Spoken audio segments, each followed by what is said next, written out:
some logistical issue with Geodis Park and the U.S. men's national team and FIFA basically having run of the joint. So the soccer broadcast was going to be screwed up, and they weren't going to be able to get it off the ground. So Lucas is now on his way to Chicago, or at least on his way to the airport to get on the team plane to go to Chicago, because he's going to have to bail them out and do the game on the road with him, which I'm sure he's excited about, but I think he's a little flustered by the logistics. I begged him to take me with him. Please. I know you have an extra large suitcase I could fit my fat ass in. What are you going to do in Chicago while he's working? Go look at the Bean? Go hang out at the Bean? Is there a more overrated sightseeing thing anywhere than the Bean in Chicago? Well, I've never seen it, so I would have no idea. It's literally just a giant reflective piece of metal. Where do you have in a the mirror? shape of the Bean? Oh, let's go to the Nashville giant reflective piece of metal then. I'm sure it's half the skyscrapers downtown. Just go take a picture in front of a building. It's not as bad as what's that idiot circle over there that's just a bunch of sticks sticking out of the ground, colorful sticks. Yeah, the worst roundabout in the city of Nashville. Not because of the roundabout, but because of people's inability to navigate the roundabout. What is it supposed to be? Is that like javelin striking site? Like what the hell is that? There is some level of tribute, I believe, to Native American culture regarding that. I don't know what the name of. Great. I'm glad that I just poo-pooed all over it. Well done by you. Actually, it's about the plight of the undiscovered people. Yeah, it's a tribute to the Trail of Tears. You want to go ahead and side with Andrew Jackson, do you, bud? Dang it. Robert Lee Walsh, you want to play that game today? Send me out there. Come on.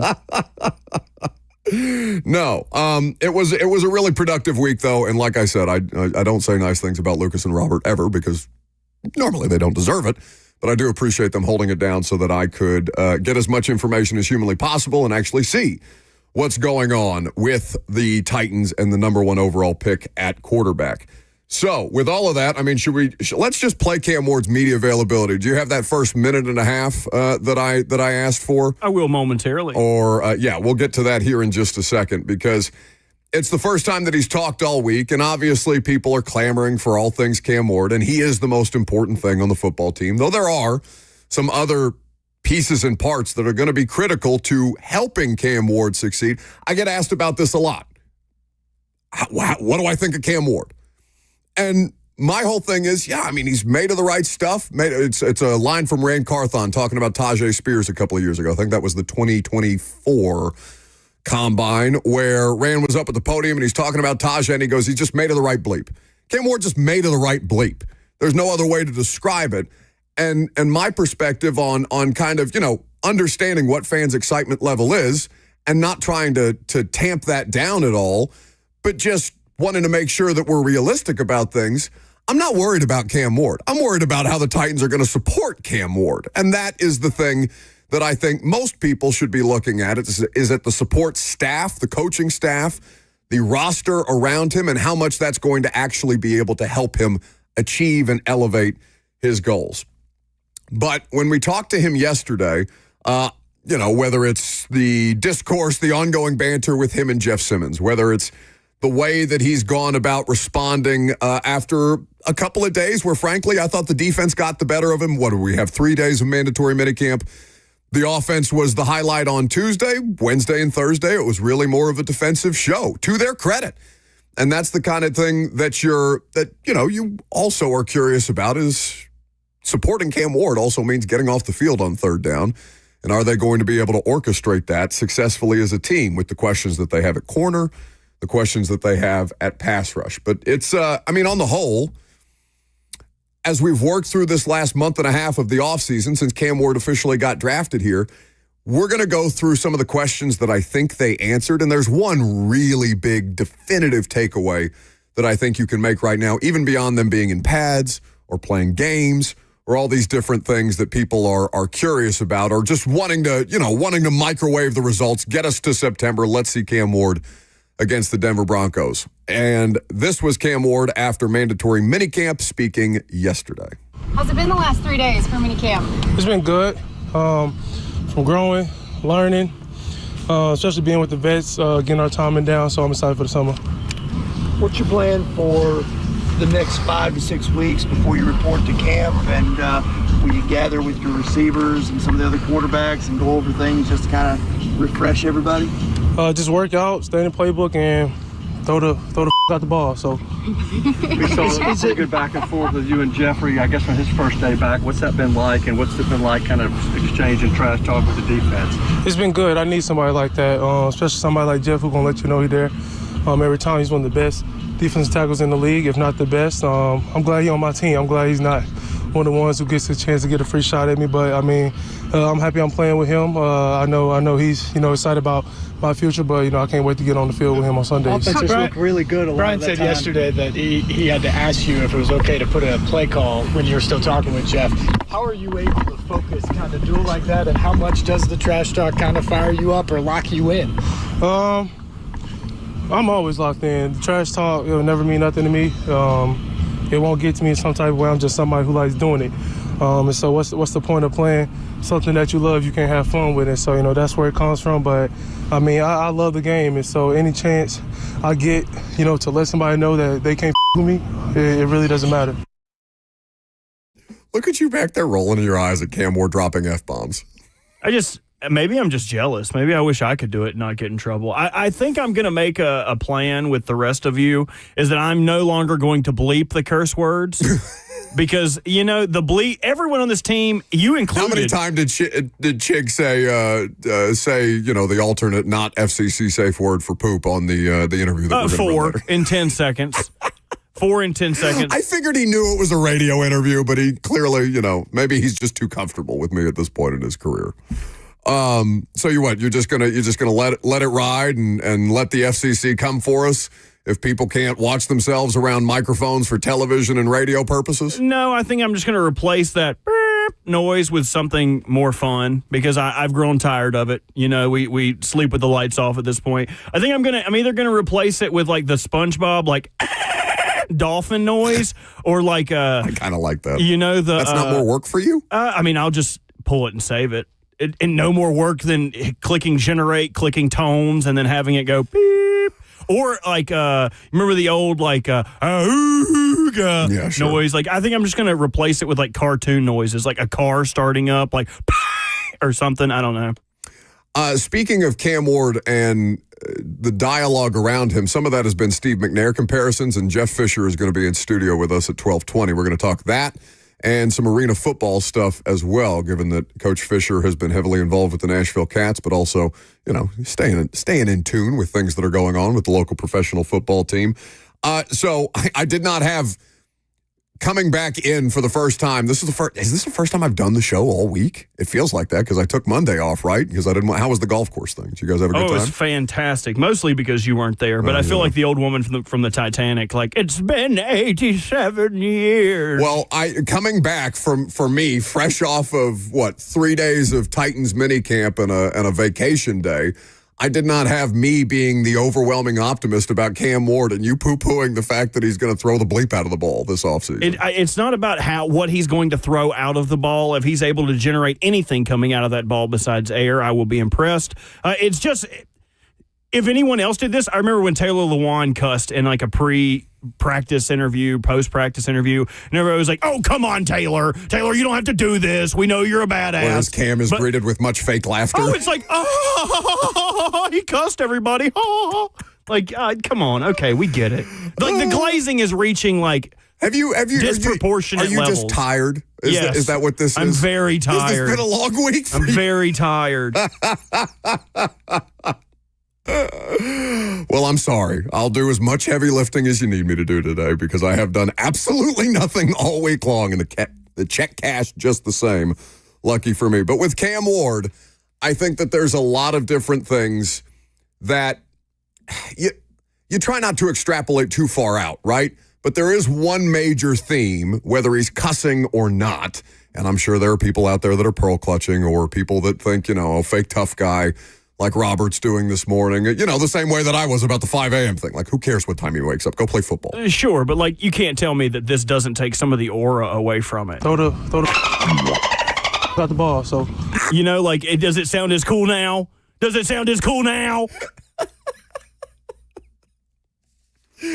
Oh, my God. By the way, Dad's Week is happening on 104.5 The Zone. I guess it's the last day of Dad's Week.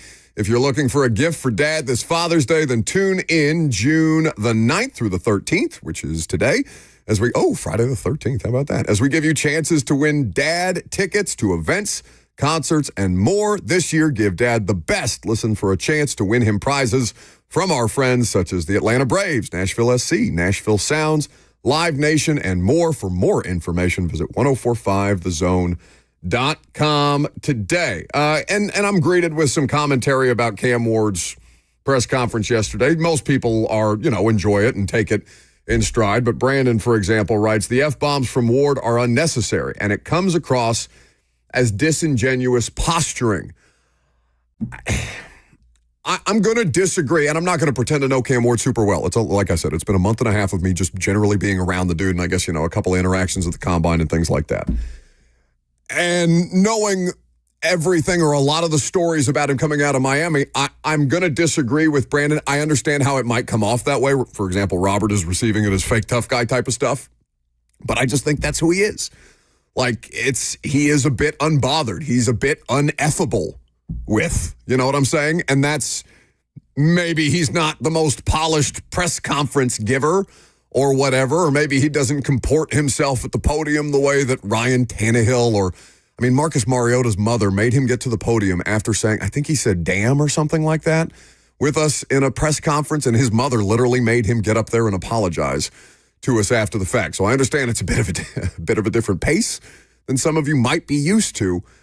But there is one thing about it that I do think is an admirable quality or an important quality, and we'll expand on that throughout the course of the show today. If you want to pearl clutch about it, you can pearl clutch about it. I think it's a bit much ado about nothing at this point in time. But we'd be happy to take your phone calls. Like I said, we'll get to more Cam Ward audio.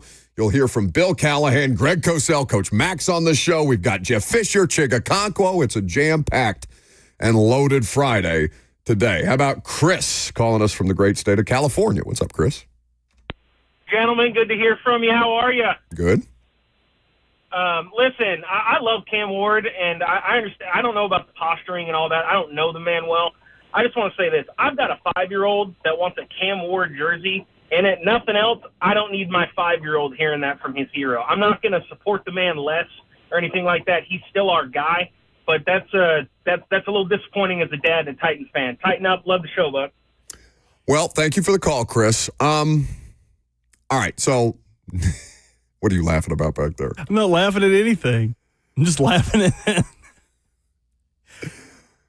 you don't know how bad I want to say that for. No, I know. I hope that kid's listening. I completely understand. I hope that kid's listening. You know how horrified I am when, so JP Hovey from Bussin FaceTimed me the other day, and they had some kid who was there with his dad touring things at the Bussin setup or whatever, Bussin with the boys with Luan and Compton. Sure. And there was a small child on the other end of the FaceTime because he's a big fan of the show. And I was horrified to learn that this 9-year-old or 10-year-old or however old he was is listening to the radio show with the kind of jokes that we make. And I understand we keep it FCC, but I just don't think about people's kids being out there, but I don't think about anybody but us. Shocking to nobody.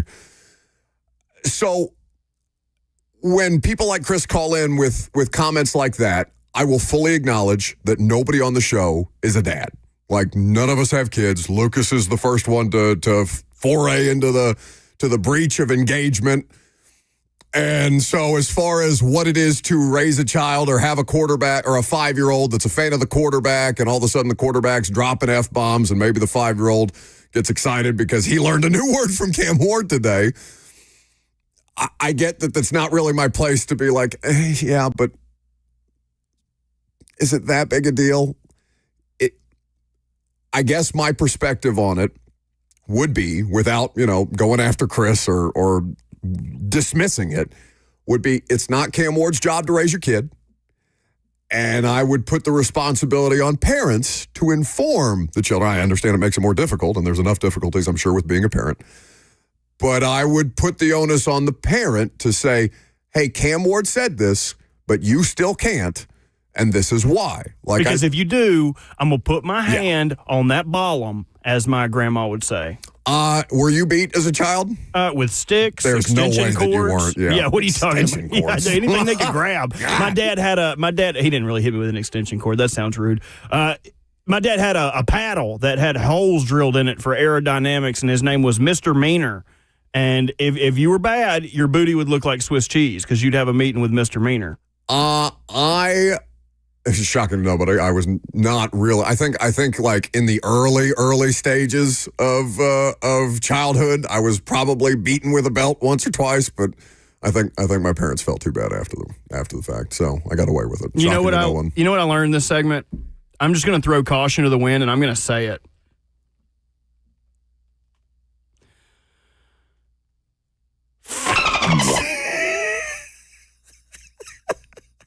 That felt good. You're real proud of yourself. That felt really good. So, like I said, I understand why it would be delightful to me and enjoyable for me, but bothersome to some parents out there. I am going to put the onus of raising children not on Cam Ward, but on the parents of these children, okay? And you are more than welcome to disagree. That's completely fine. And you're probably right, because, again, nobody on the show has kids. We have not burdened ourselves yet with the child-rearing process or anything anywhere close, right? I think the most responsibility that anybody has, literally all three of us have a cat in our life, and that's the closest thing to responsibility that anybody on the show has gotten. All I know is I will not be letting Winston watch any more Cam Ward press conferences. 615-737-1045 is the number. We'll take more of your phone calls coming up next. We'll also get into an interesting suggestion that Bill Callahan made. We talked to assistant coaches yesterday. Bill Callahan, of course, the offensive line coach, father of Brian, about the offseason program and how it does not help the development of football players. I'm Buck Rising. It's 104.5 The Zone.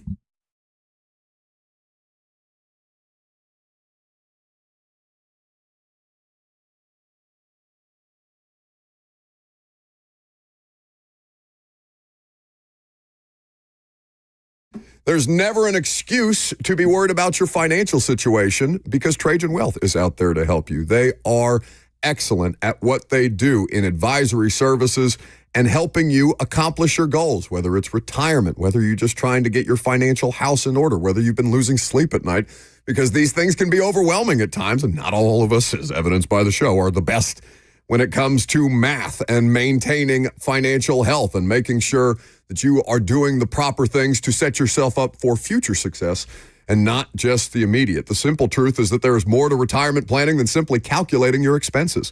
Trajan Wealth can help you design a strategy based on realistic options that align with your goals and circumstances. So call Trajan Wealth today, and they can help you out. They've got 2 locations here in Middle Tennessee, Brentwood and Franklin, and their number is simple, 615-270-5000. That's 615-270-5000, or visit them online at TrajanWealth.com. Advisory services offered through Trajan Wealth, LLC, an SEC-registered investment advisor. This is a paid advertisement.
Welcome back to the show, fueled by Hattie B's Hot Chicken. Best hot chicken in the world. 615-737-1045 is the number. Would be happy to have your participation. We are, honestly, Robert and I were just talking about this during a break. I'm surprised that there's as much, even as much pushback on the Cam Ward stuff, or just the way that he conducted himself at a post-practice press conference yesterday. We really both thought that most people would just be like all on board, fired up about Cam Ward. At least that was the feedback that I got on social media. And, social media, thank God, is not representative of the rest of the world. And I see some feedback on both sides. Mostly in favor of Cam Ward and mostly okay with him using a little bit of colorful language. And there's some people like Mark on YouTube who are saying of my position and the figure that Cam Ward presents to a younger generation of sports fans. My preferred way of viewing these things is Charles Barkley. I'm nobody's role model, right? I'm telling you on the front end. I'm not here to be your role model. I'm not worried about it. I'm going to go out there and conduct business as I conduct business. Some of it will be right. Some of it will be wrong. You're welcome to have your opinion, but that's not a part of my job description. I think a lot of people would push back on that given the nature of public figures and certainly how easily distributed all this stuff is on social media. I've always been somebody who is pretty firm on the position of, well, don't rely on the professional athletes to raise your children for you, even if you would like for them to set an example. And I understand it's not quite as cut and dry as that, and that people would still get upset because, that's probably not the most popular opinion to have, especially from somebody without children. But on the whole, my main takeaway can I hear the throw the F out of the ball clip independently of the minute and a half again? Because I think that's the thing that a lot of people are gravitating towards or hyper-focusing on beyond just him talking about needing a guy like Jeff to go back and forth with and talking about that the defense can't F with him. Just work out, stay in. Hold on, I got the wrong one. Hold on. At your convenience, I just tossed my headphones off the back of my head. You ready? Goober, it's a minute and a half. I got to find it. Okay, that's fine. Just play the minute and a half. Trash talk, it'll never mean nothing to me. It won't get to me in some type of way. I'm just somebody who likes doing it. And so what's the point of playing something that you love, you can't have fun with it. So, that's where it comes from. But, I love the game. And so any chance I get, to let somebody know that they can't with me, it really doesn't matter. Okay, so I think a lot of people, and again, you guys weren't at practice, so you haven't had the opportunity to see him compete really, other than the highlights that the team will show you on social media or the individual drills that they allow us to shoot when practices are open. I think a lot of people read the reports about him struggling the last 2 days against the defense because the defense was presenting him different looks and say he's overcompensating, like saying he can't be effed with, even though the defense did F with him and had some success. Now, Cam Ward got him back in moments, but that's to be expected, right? Nobody's looking at this kid just because he's the number one overall pick and assuming that he's going to be perfect. So I had somebody on YouTube, and I want to scroll up quickly so I can find the comment because I thought it was an interesting one, kind of comparing it. You remember Brian Callahan posturing at the podium last year about when somebody said basically allegations, asking him to respond to allegations about the Titans being a soft football team. And he had this whole diatribe, and he cusses a little bit. And I called it performative. I was really, really tough on him because I was like, this is not who you are.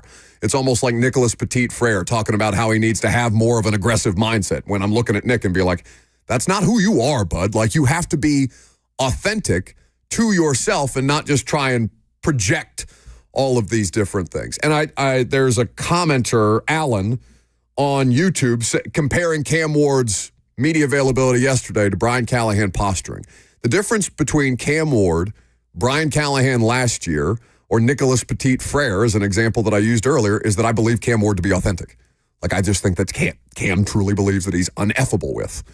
And that's something that we're gonna hyper focus on a little later on in the show, because I do think that there are some important qualities that brings to your football team generally beyond just some pearl clutching about the use or the actual language that he's using. But like I said, you're entitled to your opinion as a Titans fan. I'm just giving you my perspective on it. We're going to get back to the phone calls because a lot of you guys want to weigh in on this. 615-737-1045.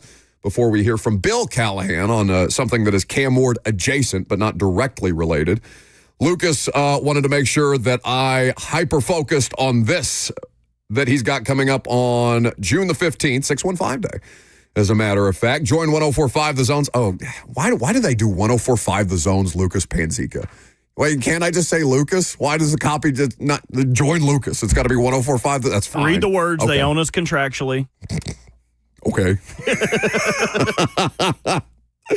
All right. Join Lucas this Sunday from 3 to 5 at Fog Street Lawn Club, just in time to gear up for the U.S. men's national team kickoff. What a terrible game by them, by the way. I know I'm supposed to be promoting this and go watch the U.S. men's. Read, just do the line. I mean, come on. They lost 4-0.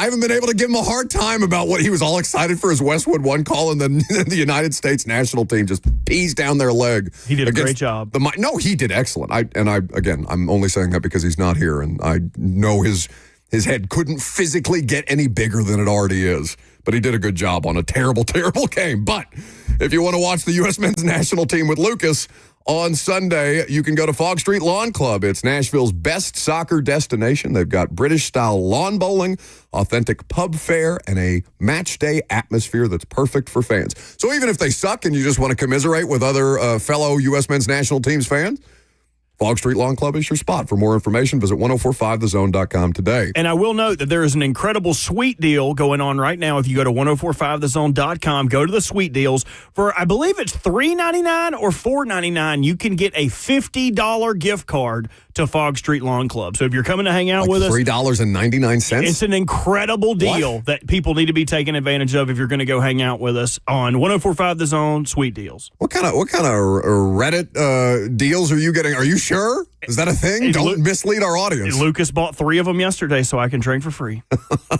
That's very nice of him. So yeah, that'll be fun on Sunday. Are you going to go? I'll be there. Okay, very good. All right, to the phone call. 615-737-1045 is how you jump in. Let's go to Bam. Yo, what's good, fam? What's up? Man, I look at it like this with the whole Cam Ward thing, man. You know, I think people people take a liking and they put their own what they want them to be or how they feel like they should be or portray themselves. You know what I'm saying? Muhammad Ali said all the time, I'm going to be the champ the way I want to be the champ, not the way you want me to be the champ. People put those expectations on certain people. I mean, man, let's just be real. 90% of America uses profanity. Or like my son, I'm calling as a father and a fan. My son plays football. His coaches us like sailors, but they, you know, it's not like these kids don't hear it. I'm not saying that, you know, I'm not condoning Cam for, you know, using profanity or being intense about how he's speaking about what he's trying to do to make himself better. And he shouldn't be, you know, penalized for that situation, man. That's something very minute, or, you know, that's something very, that's silly. You know, man, let this kid come in here and do what he need to do, man. It's like, you act like your kids ain't never heard you say nothing out the way. Like, I just can't stand when people, like, criticize or do silly stuff like that over something that's small, man. That's a minute on the clock, Bam. I appreciate it. Did you guys do that to me yesterday, by the way? Yes. I can't hear that on the phone. I know. It's great.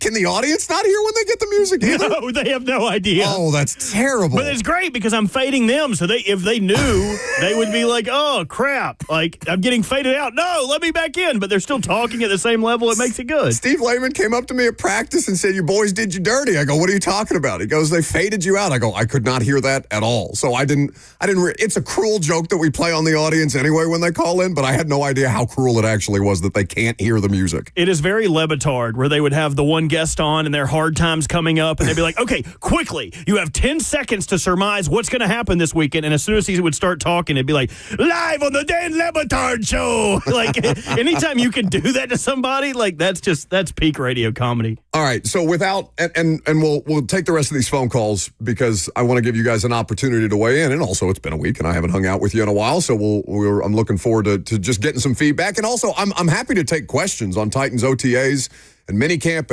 and how you felt about the offseason or what questions you have for me about the offseason, given that I was over there for every practice that they had, and we did a lot of interviews. We talked to a lot of players, a lot of coaches, both on the record and off the record.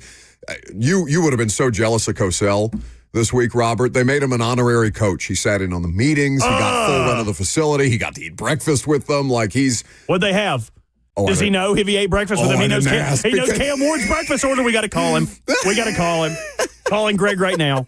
We're going to get to Greg later on because Greg obviously took in mini camp in person and had some really good observations. So we're going to play a good portion of the install for you today too, as well as Chig Okonkwo and Coach Mack and Jeff Fisher. We got it all for you today. But I guess without spinning our wheels on this conversation, because now, we're getting into how do you raise your children? Do you cuss around your kids and all these other things? Spare the rod, spoil the child. Right. So that's a tired discussion, and I'm not interested in spending 35 minutes on it the way that we probably already have. But my larger takeaway from Cam Ward on the whole is I trust that he is an authentic person. His teammates are getting that feedback too. They are enjoying the experience of Cam Ward with him, even if he's not the most polished press conference giver or anything like that. Now, you can care about how he conducts himself at a press conference, and there will be moments when he makes mistakes and, he missteps and all these different things, as almost everybody does in those roles. Anybody who's in the public eye is going to make a mistake or two, okay? How much are you going to hyper-focus on that versus the important stuff? How Cam Ward is responding to when the defense wins a rep. How Cam Ward is adjusting to the footwork drills that Bo Hardigree, the quarterback's coach, is trying to implement. Or are you just going to get caught up in the thing that's the most TMZ, which is Cam Ward said the F word at a press conference, and some people on the internet loved it, and some people that are probably of a certain generation hated it. As long as he's true to himself in everything that he does, and you see evidence on a day-by-day basis or on a week-by-week basis or as many different opportunities as we get to interact with Cam Ward on the field or off the field, as long as he learns from it, I don't care how many mistakes he makes. Even if you consider this to be a mistake, I think it's pretty harmless. How about Tim up next? Hey, Tim. Hey, man, what's going on? Listen, Cam Ward's been in college for 5 years. Surely he's learned how to put together a sentence and without having to bring cuss words into everything. I've got 8 kids, and it's very important. You guys sit there and make fun of parents who think that this is an important and a big deal, and that's not right either. Give me a break, guys. Yeah, I'm probably still going to make fun of it. But I get it. I understand. Like I said, you're entitled to your opinion. What, do you want to make fun of him? 8 kids. Get off her, Tim. Sheesh. Let that woman breathe. No wonder he's in such a bad mood. 8 of them? That sounds awful. He's had to keep 8 kids from cussing. I would be upset too. I mean, at that point, Tim's allowed to feel any type of way. Like, if you have 8 of them running around, you're more than welcome to feel however you want about the rest of us who have not burdened our lives with 8 children. Woof. I bet Tim ain't mowed the yard in years. Took the trash out. If I had 8 youngins, I'd have an assembly line. That I would never fold a shred of clothes again. I'd be like, 3, 4, 5, upstairs. Let's fold some laundry, kids. So, yeah. I mean, to answer your question, Tim, we are definitely going to still make fun of people who hold that opinion, but you are still more than welcome to have that opinion, and no hard feelings. One more on this, and then let's move on. It just says B. What's up, B? Yeah, I wanted to call in about the whole Cam Ward cussing thing too, man. I'm a father too, and I don't understand why they making it about him. Like, oh, he cussing, so my son's gonna listen. What son you got listening to the radio at a young age like that? That's crazy to me. Anyways, find something better to do. Also, we have it bleeped. It's not like we're playing the words on FCC Safe Air, right? Exactly. So it's like you just complaining, you just nitpicking about something. It's like, and I just really feel like just go back to them same fans that be at the stadium just sitting down, clapping. We don't want y'all no more, man. It's a whole new regimen. We are turnt. We need turnt fans. We need turnt everybody. This why we losing. We've been losing for the longest. Come on, man. It's time to step up. And I don't think him cussing is him being a tough guy either. Tighten up, baby. I just think that's who he is. Thanks for the call. And people are going to project their own feelings on how they think he should act. I'm not bothered by it. If you want to be bothered by it, it sounds like a lot of energy that you're wasting on your day.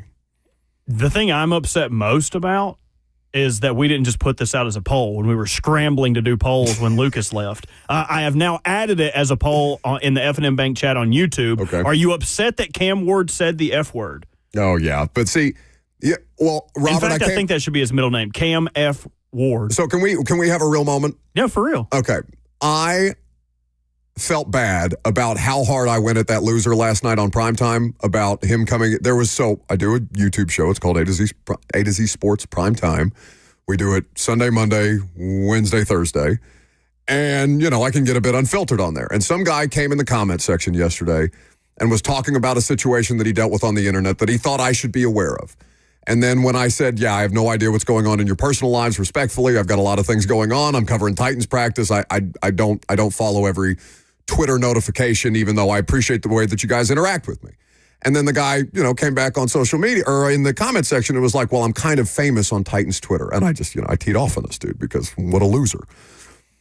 So I went too hard at that guy yesterday on primetime, and I felt bad. Like, I genuinely felt bad about how I was just dunking on this dude because I thought he deserved it and get the hell out of here. But also, I can comport myself a little better.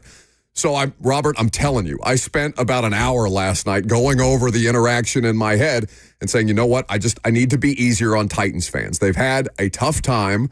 They've had bad football. They've got a quarterback that they're excited about, and I shouldn't, take every little opportunity to swat at them, even when sometimes some of the things that they say catches me a bit sideways, or I think it's stupid, or whatever. Like, I should be able to handle myself better. And then we get calls like today, and I'm just like, oh, I'm trying so hard.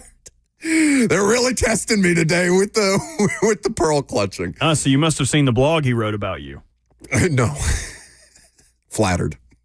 It was scathing. Very good. I'm sure the three people that saw that enjoyed it. I was two of them. Yeah. 615-737-1045 is the number. I mean, it's not like we're outright. I mean, I guess I have technically said F them kids before, but, that's not the way that we carry ourselves. But I'm kind of okay with being F them kids. Like, you deal with your own children. Like Cam Ward worried about the football stuff. All right. We are going to let you hear Greg Kosell's analysis of Cam Ward. We are going to play the install with Greg Kosell coming up next. We did an abbreviated version since we were out on the patio, but it's really, really good info from a guy who got to watch Cam Ward throughout the course of mandatory minicamp, who spent more time with the coaching staff than I think I've spent with coaches in my entire life just in the 2 days because they gave him the entire run of the building. So you'll hear from Greg Kosell's up-close and personal analysis of Cam Ward and the rest of the Titans roster coming up next.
Welcome back to the show, fueled by Hattie B's Hot Chicken. Nothing puts me in a better mood than a little ABBA, and also getting Lucas the hell out of the studio. Although he is texting us the entire time. If he's gonna do this and then give us some BS excuse about, Nashville SC, they can't do their Saturday soccer broadcast from the stadium. I've got to be life-flighted to Chicago so I can call this game 20 minutes before the show as I'm driving into work.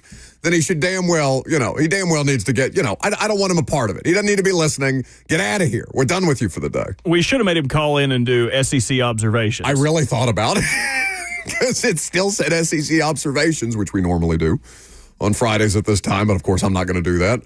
So we're going to let you hear from Greg Kosell of NFL Films instead, because he spent a couple of days here with full run of the facility. They literally treated him like an honorary coach. Greg got access to the quarterback meeting rooms. He was sitting in the team meetings. He was getting a full diatribe from Brian Callahan and Mike Borgonzi and all these different things. It's not the first time that Greg has done something like this with an NFL team. I know he's done years where he's gone to New Orleans previously, San Francisco, and things like that. But I'm pretty sure when I talked to Greg about this, he said that this is the best access that an NFL team has ever given him. And it's because they've got something to prove, right? And they're trying to showcase that they think they've got the right stuff when it comes to the quarterback situation and everything else, right? They're trying to build back up the brand of the Tennessee Titans, and they think that they've hit on something, and they want to make sure that everybody else knows about it at this point in time. But I am going to let you guys hear, because I've got so much actual football stuff to talk about, and many of you have gotten caught up in the, Cam Ward said the F word at his press conference yesterday, that I feel like I have to kind of force feed you a little bit of Greg Kosell analysis from mandatory minicamp. So here's Greg at the facility with me on, Wednesday. Welcome to the install with Greg Kosell of NFL Films. We're here at Titans minicamp. We're live and in person. Hey, how about it? You couldn't get enough of Nashville, could you, bud? I couldn't. And you know what? The best thing, well, not the best, but the weather was, for Nashville, it was almost balmy. Yeah. Oh, it's almost balmy. Well, I knew you were coming to town. They're going to take it. I know people been treating you right every time you get to town. Yeah. But, we try to make sure the experience is palatable. I've been here when it's, like 98 and humid, and that's no fun. Training camp is not too far away, bud. Don't count your chickens before they hatch. But we've been out here taking in mandatory minicamp the last couple of days. Greg flies back to Films tomorrow. Greg, I guess we should start with today. A better day for the defense than yesterday. Absolutely. Denard Wilson, who I know you've had the opportunity, the occasion to catch up with before. A lot of interesting pressure concepts that they were showing the quarterbacks, not just Cam. I wonder how you saw kind of the matchup play out when you were watching things on the field. I think one thing that people have to understand through OTAs, through mini camps, and even through training camp, when you have a young offense with a rookie quarterback in particular, is that there will be ups and downs. And as a staff, quite frankly, Buck, you want that. Yeah. Because now is the time for teaching. Yeah. Even training camp. Obviously we live in a world where people comment on every play, and that's okay. But from a coaching perspective, there's a process, and they want it. They want there to be ups and downs, particularly for a rookie quarterback. Yeah. And also for an O-line, that will be better, no question. But it's obviously two new pieces, and even J.C. Latham can be considered a new piece because he's moving to right tackle. So you want all this to kind of play out with ups and downs. Yeah. And today they did some third down. There was a lot of blitzing. There was 2 minutes. The defense clearly had the advantage. That's okay. Yeah. That's what I always think back, and I may have told you this over the years. I think back to Ron Jaworski, who people may remember. He was on the Matchup Show for years and years, was an NFL MVP quarterback in 1980. Well, Dick Vermeil, who's also in the Hall of Fame, by the way, brought in Sid Gilman, in 1980 to coach Ron Jaworski. He'd been in the league 7 years, Jaws, but Dick Vermeil brought in Sid Gilman. And Sid basically told us, look, he says, I don't care in training camp. I almost want you to throw 5 interceptions almost every day. Because then you know what? You know what you can do. I know what you can and can't do. And this helps us because we don't want those things to come up week 3 during the season. You want to work through the off-season process, understanding the good, the bad, what needs to be corrected, what needs to be focused on, what needs to be worked on. You can't get caught up in each individual play as either side of the ball, by the way, as a defining feature of what a player is or a unit is. And it feels, at least for the Titans on the rookie quarterback front, and we'll hear from Cam tomorrow, it seems. that he's picking up what they're giving him at a rate that allows him to adapt and adjust. And he threw his first interception of as a pro yesterday to Cody Barton and responded in an incredible way. I know he had a nice touch pass, 50-yard bomb to Calvin Ridley. Probably the best play that the offense had today. It's funny you mention that because even today, where he was not as sharp as he was yesterday, the thing that really struck me, and I was actually discussing this with someone while I was watching, was he came right back and then made on the next play after he threw a bad ball, made a really difficult throw and put it right on the money. And to me, that's more important than the fact that he made a bad throw. Yeah. Because you know what, in a game, that's going to happen. You know what, the defense wins sometimes in games, or you make a bad throw. It's what happens next. Yeah. Because there's a lot of plays in a game. It's a long season. There's good and there's bad. And I even said to the person I was speaking with, I said, that impressed me more than just him making a good throw, because he came back and showed total poise, total composure, no sense of uncertainty, no sense, I better throw a check down just to get a completion, and he came back and made a really good throw. Yeah, and the response is what they're these guys are judged on every snap, on every play, and the way that they go about these things. And for Cam Ward, it has been really, I think for the coaching staff, exciting to see just how he's responded when tested multiple times, whether it's Jeff, getting the pressure, getting in his face, and him, jawing, but getting right back in the huddle, executing the next play, his plan, the operation of it. And Jeff's not stupid. He knows that if this team is to reach what he wants it to reach, because he's super competitive, as you well know, that he knows Cam Ward's got to be the guy. So he's doing this intentionally. Yeah. Because he wants to see, now's the time to find out how he's going to react. Yeah. And that's the other thing that's been impressive with Cam, is just the poise. Yeah. There's no sense, even after a bad throw or a bad play, of, oh my God, he just runs the next play. Yeah, and for you, I guess, as you watch him now that you've had the opportunity to see him do a variety of different things, be it team, 2-minute. I know they did some third down today. I think red zone is specifically tomorrow. That'll be tomorrow. I guess, what are your early impressions of the things that what he is on tape versus what you've seen them start to implement? Oh, I think it's all been positive. I don't think there's really been anything negative at all. I think you can see the physical traits, which we know about. I knew about that from having seen 18, 19 games on tape over his last 2 years in college. The things that you don't know for sure on tape, you get a sense, but you don't know for sure because you have to see it in person, are poise and composure. He's clearly got that. So, I think it's all positive. And I think, don't forget, he's still learning a new offense. I did have a chance to have a great conversation with the quarterback coach, Bo Hardigree, and we were talking about a lot of techniques that have to be taught that he didn't really do much of in college, and that's all to be expected. This stuff has to be taught. Every position in football, there's learned traits that go beyond just physical ability. Right. So, those things have to be taught and practiced. It's repetition. It's repetitive. You just got to keep doing it and doing it and doing it. Yeah. The other thing that's been interesting, at least for me to watch, and I'm sure has been a part of your observations in these 2 days out here, is this wide receiver group has a lot of different pieces and parts. I'm fascinated by it. I would agree with you, and Alec Ironmaner has been the player who's at least caught my attention the most in the OTAs and the mandatory minicamp. Again, we try not to, we preface this by saying no pads. But you're just stacking each day. All we have now is what happened today. So all we're doing is talking about what's happened. So what is most interesting to you about this collection of wide receivers? Well, because there's a lot of different bodies, a lot of different types of players. We'll start with Alec Ironmaner. First of all, the body type is ridiculous. He's a big dude. Yeah. And, he ran really well. I watched his tape for the last 2 years.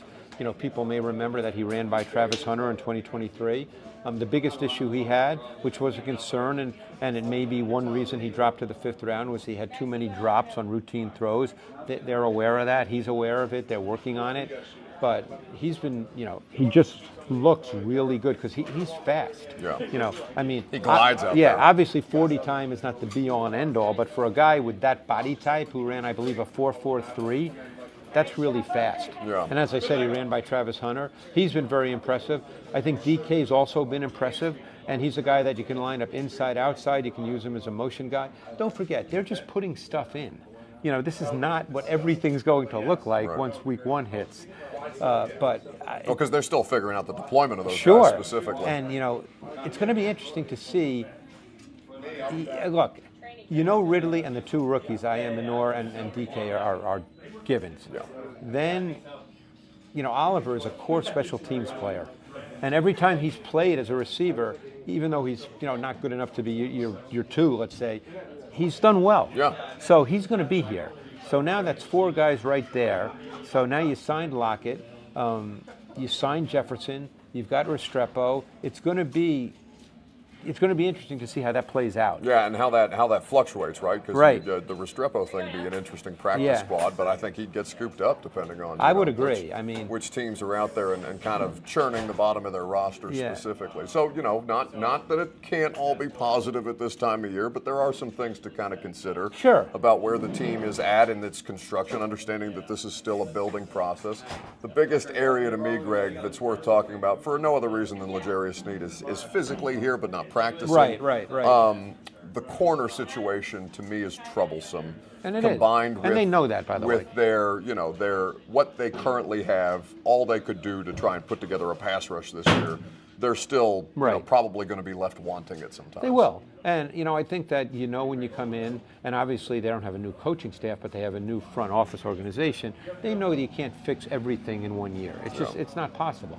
So you try to figure out, you go into a year knowing that you've got some concerns. Maybe they won't end up being weaknesses. We don't know the answer to that as we speak today, but you've got some definite concerns. Obviously if L'Jarius Sneed cannot play at all, you'd have to say that corner, as we sit here today, would be a weakness. Yeah. They know that. They're not certain as to who's their edge rushers are right now.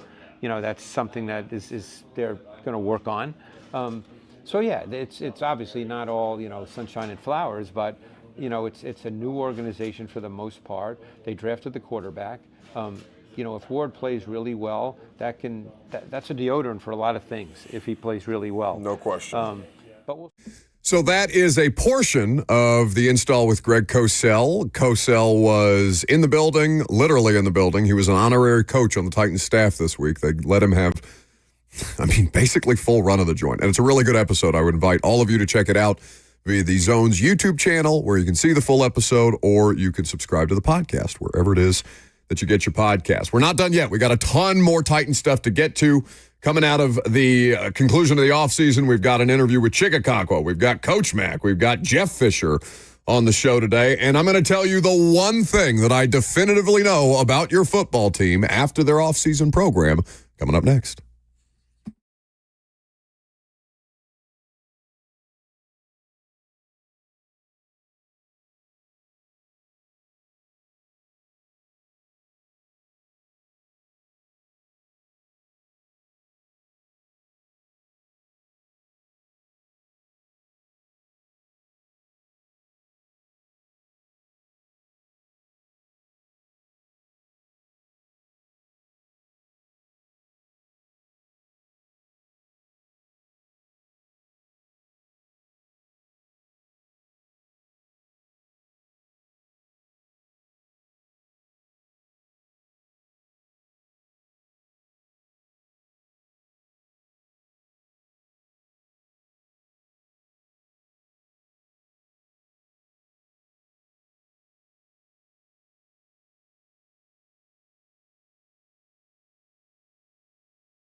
What's going on? 11:02. Good morning from the 104.5 The Zone Studios. I am Robert Walsh. Titans mandatory minicamp wrapped up yesterday, and quarterback Cam Ward met with the media after practice and was asked what he's looking to improve on after minicamp. I just think the biggest thing just being just comfortable with the protections. It's not even the base stuff. It's the checks I can make, the checks I have to get out of. But that's gonna come over time. I'm excited for it. Coach Bo, Coach Callahan, they've been getting me right, and so I'm ready to get back to working next month with the team. The College World Series gets underway today in Omaha. Arizona and Coastal Carolina at 1 p.m. for the first matchup. Louisville takes on Oregon State at 6 p.m. NBA Finals tonight. It's Game 4 in Indianapolis. The Pacers lead the Thunder 2-1 in the series. Tip-off is tonight at 7:30. And Nashville Soccer Club begins the second half of the MLS regular season tomorrow night in Chicago. Lucas Panzica is going to be on the call in Chicago, taking on the Fire with a kickoff at 7:30. Pre-game conversation on the Zone begins at 7. For all your foundation repair and your waterproofing needs, you got to go to USSTN.com. Breaking news at once on your home for the Titans and the Vols. This is 104.5 The Zone.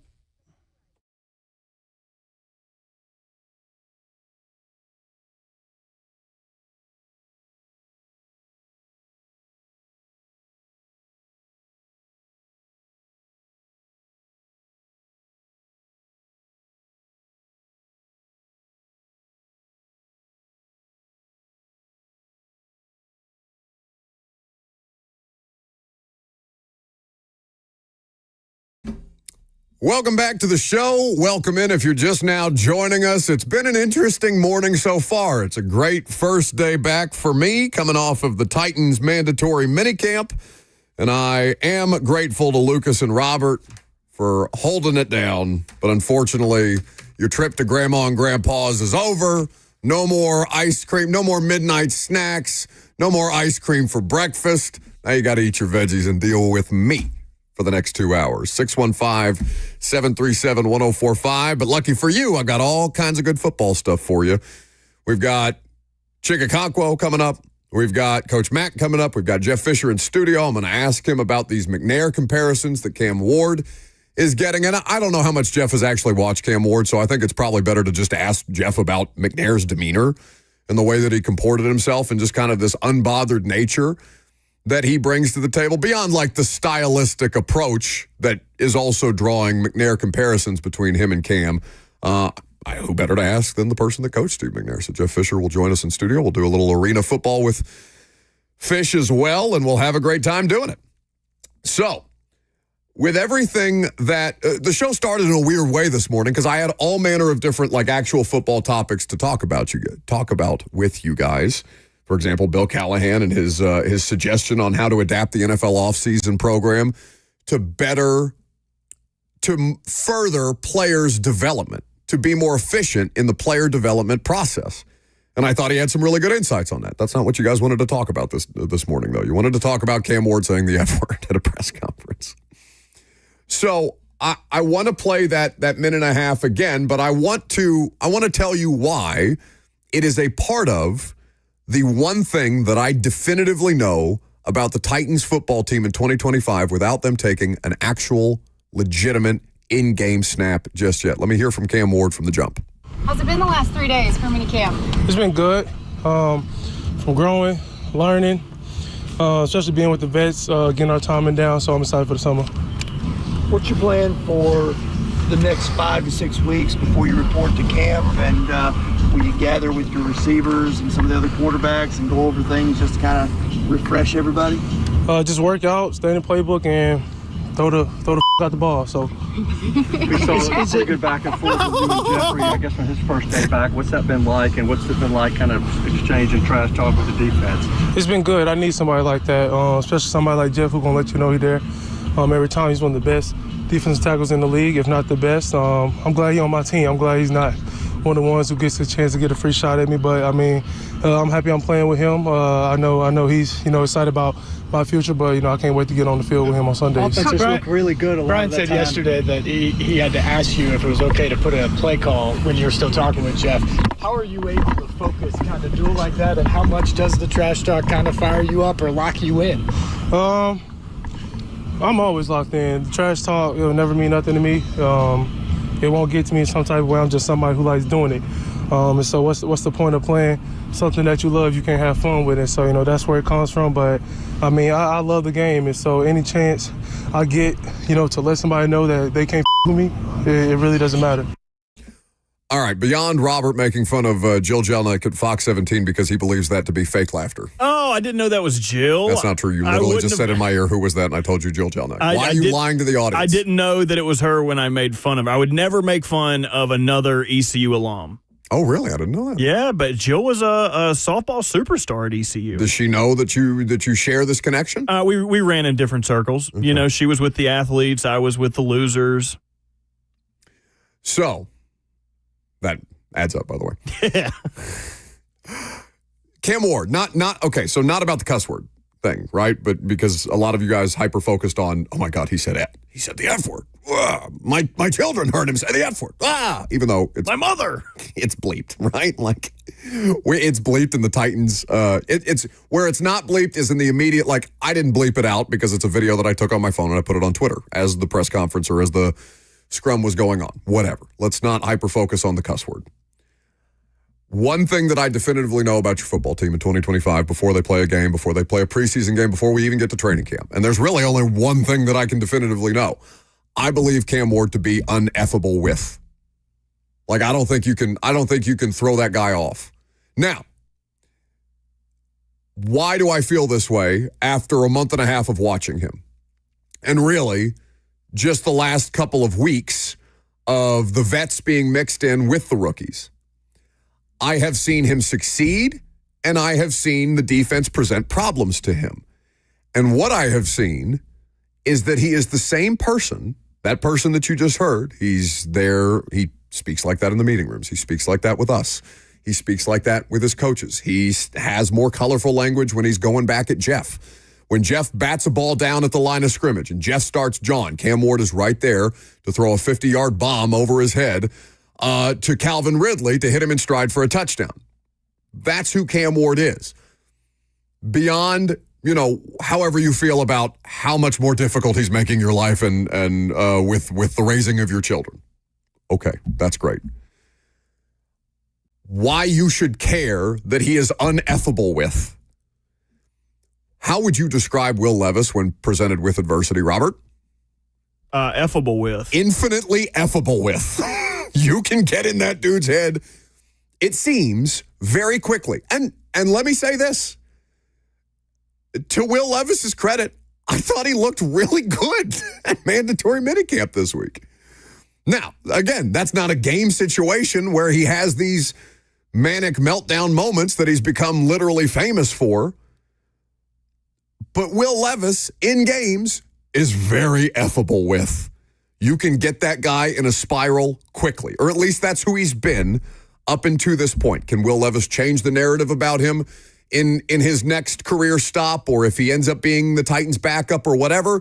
Yes, Will Levis does not have to be defined by last year. But what helped crater the Titans as much as anything else on the field or on the roster last year? It's that the quarterback could be thrown into a death spiral if you get him off his game. And it was very easy to get him off his game. Now you have a guy who maybe he doesn't win you every game. Maybe he's not perfect. Maybe he doesn't comport himself the way that you want him to. And you know what, honestly, I think, and this is going to sound funny coming from us because this is the most Caucasian show on the station. But I do think that we're also being met with a two Americas moment in terms of how people are receiving the quarterback messaging versus people who are comfortable with the way that Cam Ward talks versus people who are uncomfortable with the way Cam Ward talks. And maybe you think I'm making something out of nothing, but I also do think there's a bit of that sprinkled on top of all of this. Now, I won't say that the YouTube will encompass our entire audience, but I will say the poll we put up has been pretty one-sided. Are you upset that Cam Ward said the F word? 102 votes, 91% of the audience says no. Yeah. It does not bother them. So, like, I've moved on from that topic. I don't care whether you care about Cam Ward saying the F word. I'm telling you why it's important now. It's important now because he doesn't get thrown off his rhythm. He may have a bad play. The defense may win a rep. They're paid professionals too. That's a cliche you've heard, and it's as old as time. But can you give me that Brian Callahan clip? I'm sure you guys talked about it, of him giving the press conference, I guess this was on Wednesday, where he is talking about how he has to deliver the play call to Cam Ward while Cam Ward is still trash talking the defense. Yeah, I'll be honest, I'm not used to calling plays to a quarterback who's usually still talking when I'm talking to him. And that's great. And so I asked him after practice, and I said, just help me out here. I said, do you need me to wait till you finish? And he goes, no. He goes, I'm listening. So he's hearing what I'm telling him, and it was a pretty remarkable to see all the things going on and how much he's talking, but like his brain is still like with me, I guess is the best way to put it. Like when I'm calling him play, he's doing all he's doing, but he's listening to everything I'm telling him, and he enters right into the huddle and he calls a play and doesn't script the play call. And I thought that was actually kind of remarkable. I don't know, I couldn't do that. So that's just kind of who he is. That's his personality. And again, if it was something that I felt like was detrimental to his ability to manage the offense and call it in a huddle and all that, I'd probably have a couple things to say to him, but he didn't miss a beat when it came to calling the play and being on top of it and then executing when it came time to execute. So it was new experience for me, but it was fun. So it's not a detriment to him that he can carry himself that way, that he has this competitive fire to him, that it is something that is necessary to how he plays the game, but it's also like this bizarro left brain, right brain ability of him to talk trash to Jeff Simmons on one side, while he's receiving Brian Callahan's play calling on the other side, the left brain and the right brain, and he can do both at the same time. And Callahan, again, will it be perfect and seamless the whole way through? Will he make mistakes? Will he miss a play call when he's on the road at Denver and the environment is loud and all these different things? Of course he will. He's a rookie quarterback. None of these dudes are perfect. None of these draft picks, no matter number one overall or Mr. Irrelevant, they don't come to the league fully ready. They're not fully formed. So there will be growth throughout the course of this. But that he's able to do these things, that you can't bother him, it seems. That he has this innate ability to just hold the line and be authentic the entire way through is something that his teammates are going to gravitate towards. They already are. You'll hear from Chig on that at the top of the noon hour. That his coaching staff is adjusting to, even though he operates differently than Joe Burrow or Matt Stafford or Derek Carr or Peyton Manning or Will Levis, all the other quarterbacks that are on Brian Callahan's resume, some better than others. That is such a critical quality that it doesn't matter how far he can throw a football or how good or how bad his pocket awareness is, but that he can have a bad play or lose a rep and come back into the huddle and execute the next rep without it bogging him down. And again, compared with the last guy and how clearly and obviously you could see the Will Levis bad play chain reaction stuff and how much worse it made everything feel about your football season last year. Having that innate ability, having that uneffable with quality is something that will benefit the Titans in a lot of these situations where he just has to operate. I, for one, I'm no longer upset that Cam Ward said the F word. Well, you thought no he was doing. No cap. No cap. Okay. Thank you for your contribution. Is that caller happy because you said that 3 times instead of once? No cap. 615-737-1045 is the number. All right. So coming up next, we're going to have Coach Dave McGinnis of Titans Radio. Mac obviously has just taken in the entire offseason for the Titans as well. He's seen every Cam Ward snap out there on the practice field. He's seen every Femi Oladejo pass rush rep. And Mac will give you all of his insights and analysis as we put a bow on the Titans offseason program in 2025. Coming up next.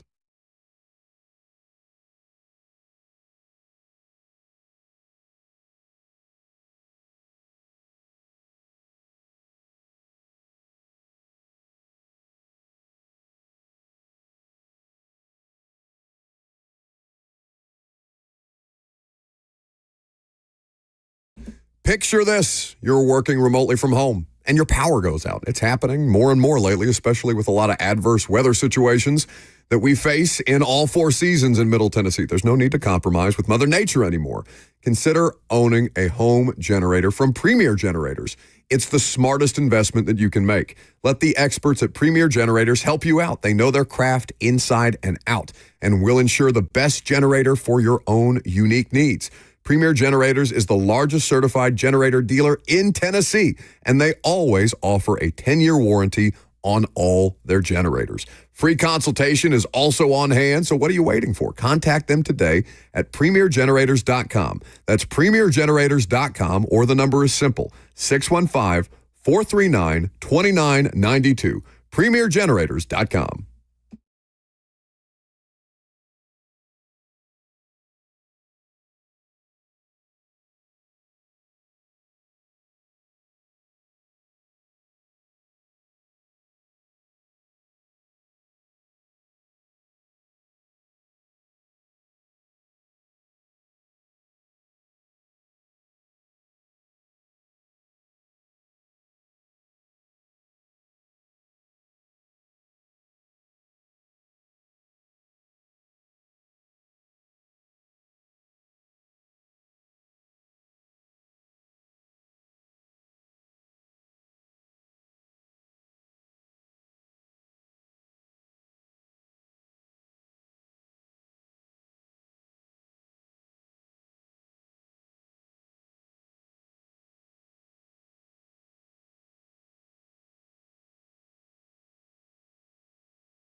Makes you happy on a Friday when you hear that music. That means Coach Dave McGinnis is about to commence his weekly visit with us.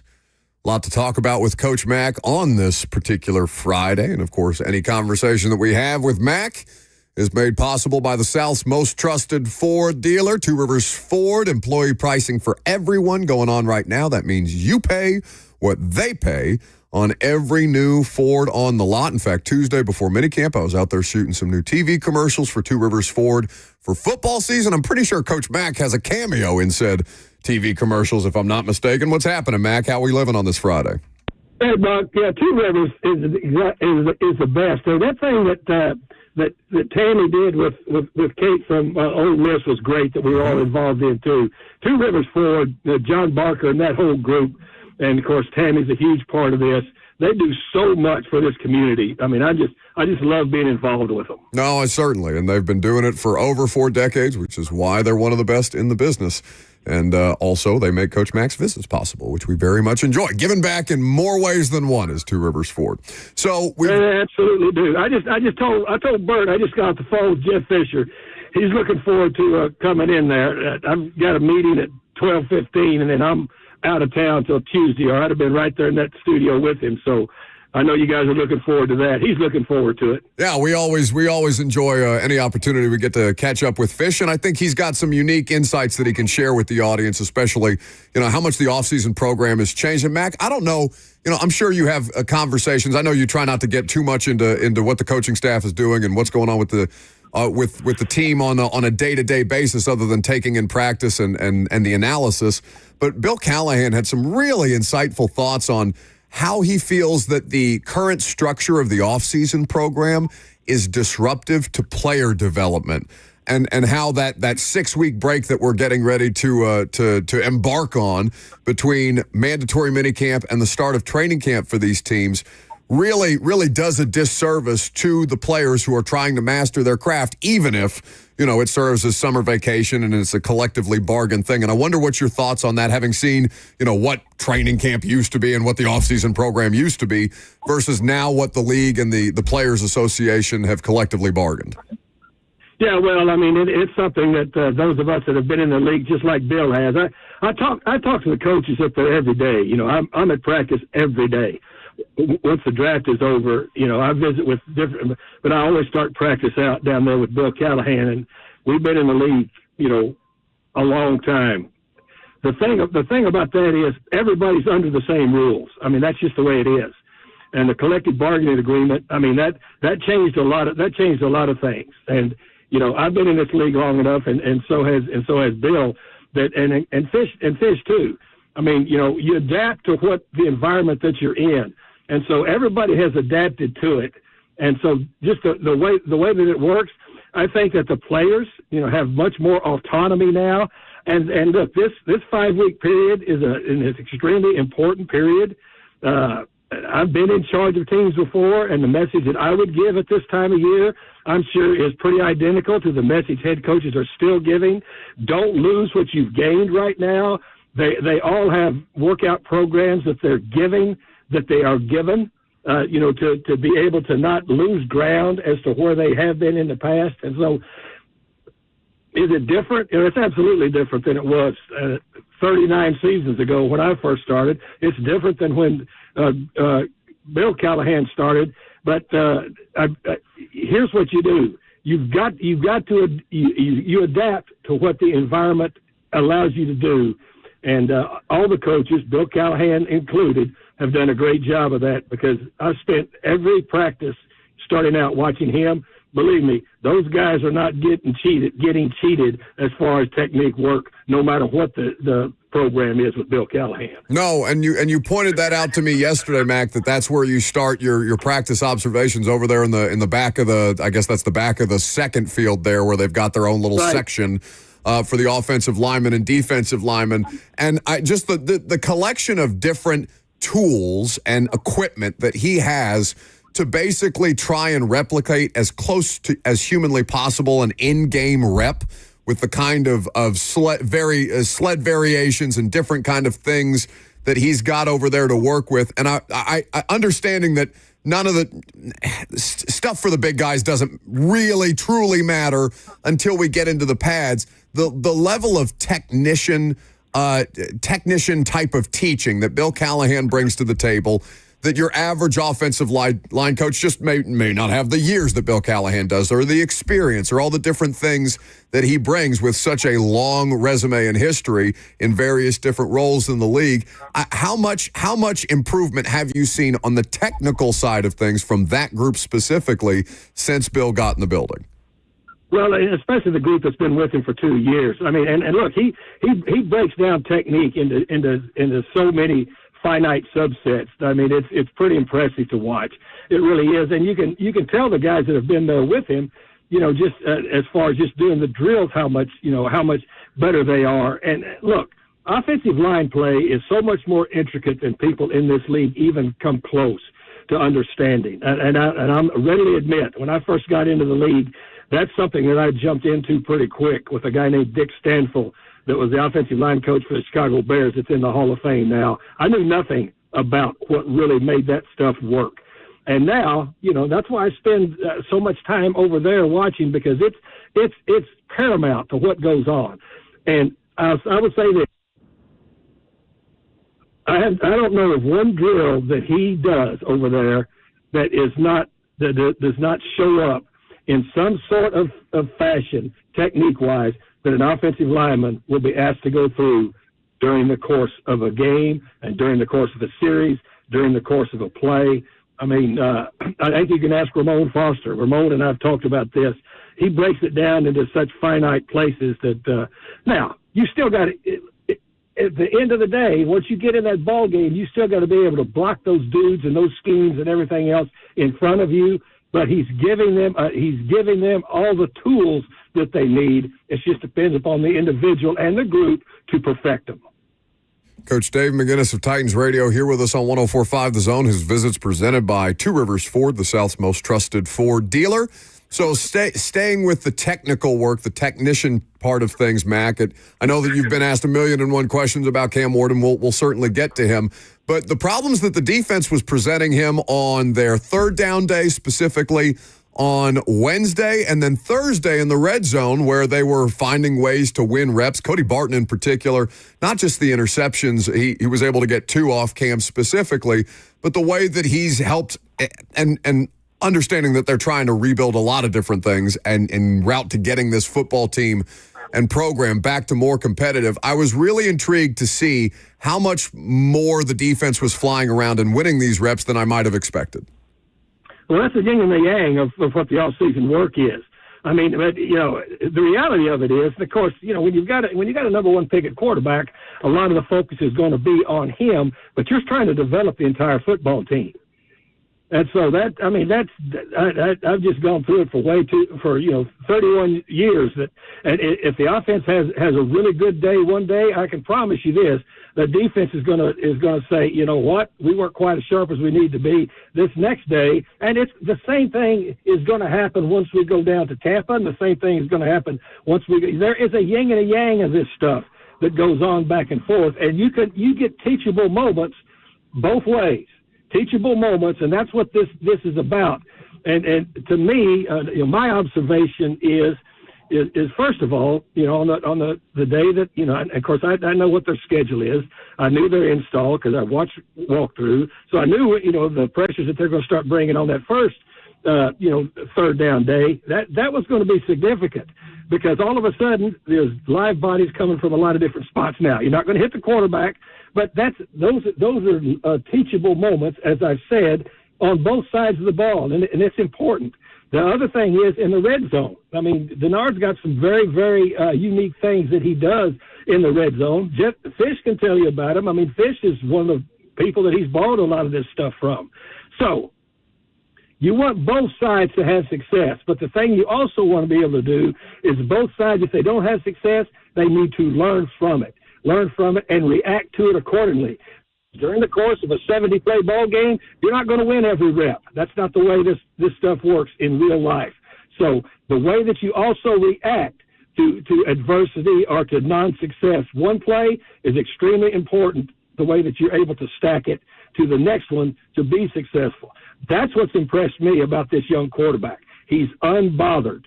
And unbothered is, he doesn't short circuit. He's unbothered. He is still who he is, which I think that consistency in ability and that consistency with a mindset is extremely important. And I think Fish will tell you about that. Yeah, no, I opened this hour, Mac, with just talking about that's the only thing I definitively know about the football team right now is that you just really can't really jack with Cam Ward based on him winning or losing a rep and how he just maintains the level the whole way through and what a critical quality that is for a quarterback. But I want to stick with the defensive side of the ball because you brought up, you always bring up interesting things when we have you on, but in particular, Denard Wilson and his defense. And I want to ask you about the skill set of Femi Oladejo, a converted off-ball linebacker who's now going to play edge and was playing edge for the bulk of his final year at UCLA. But just watching him, Mac, and the way that he brings a bit of a versatile skill set that he can still move well in space, even if he's on the line of scrimmage to maybe snuff out a pass that ends up in the flat or something like that. Like how much that helps a defensive coordinator when you have a player like that you can deploy in multiple ways. Maybe not like a full-on Harold Landry experience where you're dropping him into coverage right away, but that Femi can eventually work up to that point. You're going to see him doing all of those things. And again, as I said, and without giving away, because I'm allowed pretty free access up there, and I can't say everything that I know or look at, but Denard's going to use him in a lot of different spots because he's able to do that. I mean, in the practices where the media was there, I mean, talking about those blitzes and that third down, one of them he was stacked behind the line and was involved in a three-man jet game on one of the stunts with the two tackles up front. and him being the guy that was the second guy swabbing through one of those inside gaps. So he's going to use him in a lot of different ways, because here's the thing. He's got the temperament for it, and he's got the athleticism for it, and he's a very, very smart player. As I say, I talk to these coaches. He's a smart guy that can absorb it and can apply it. I'm looking forward to watching him as he develops, throughout this whole process. This is still a team that's a work in progress, and you've got a lot of young players on this team that they're going to count on. But that's what happens when you start to reconstruct a football team. But you've got to have young players that you depend on, that you can build with. I like this guy a lot for a lot of reasons.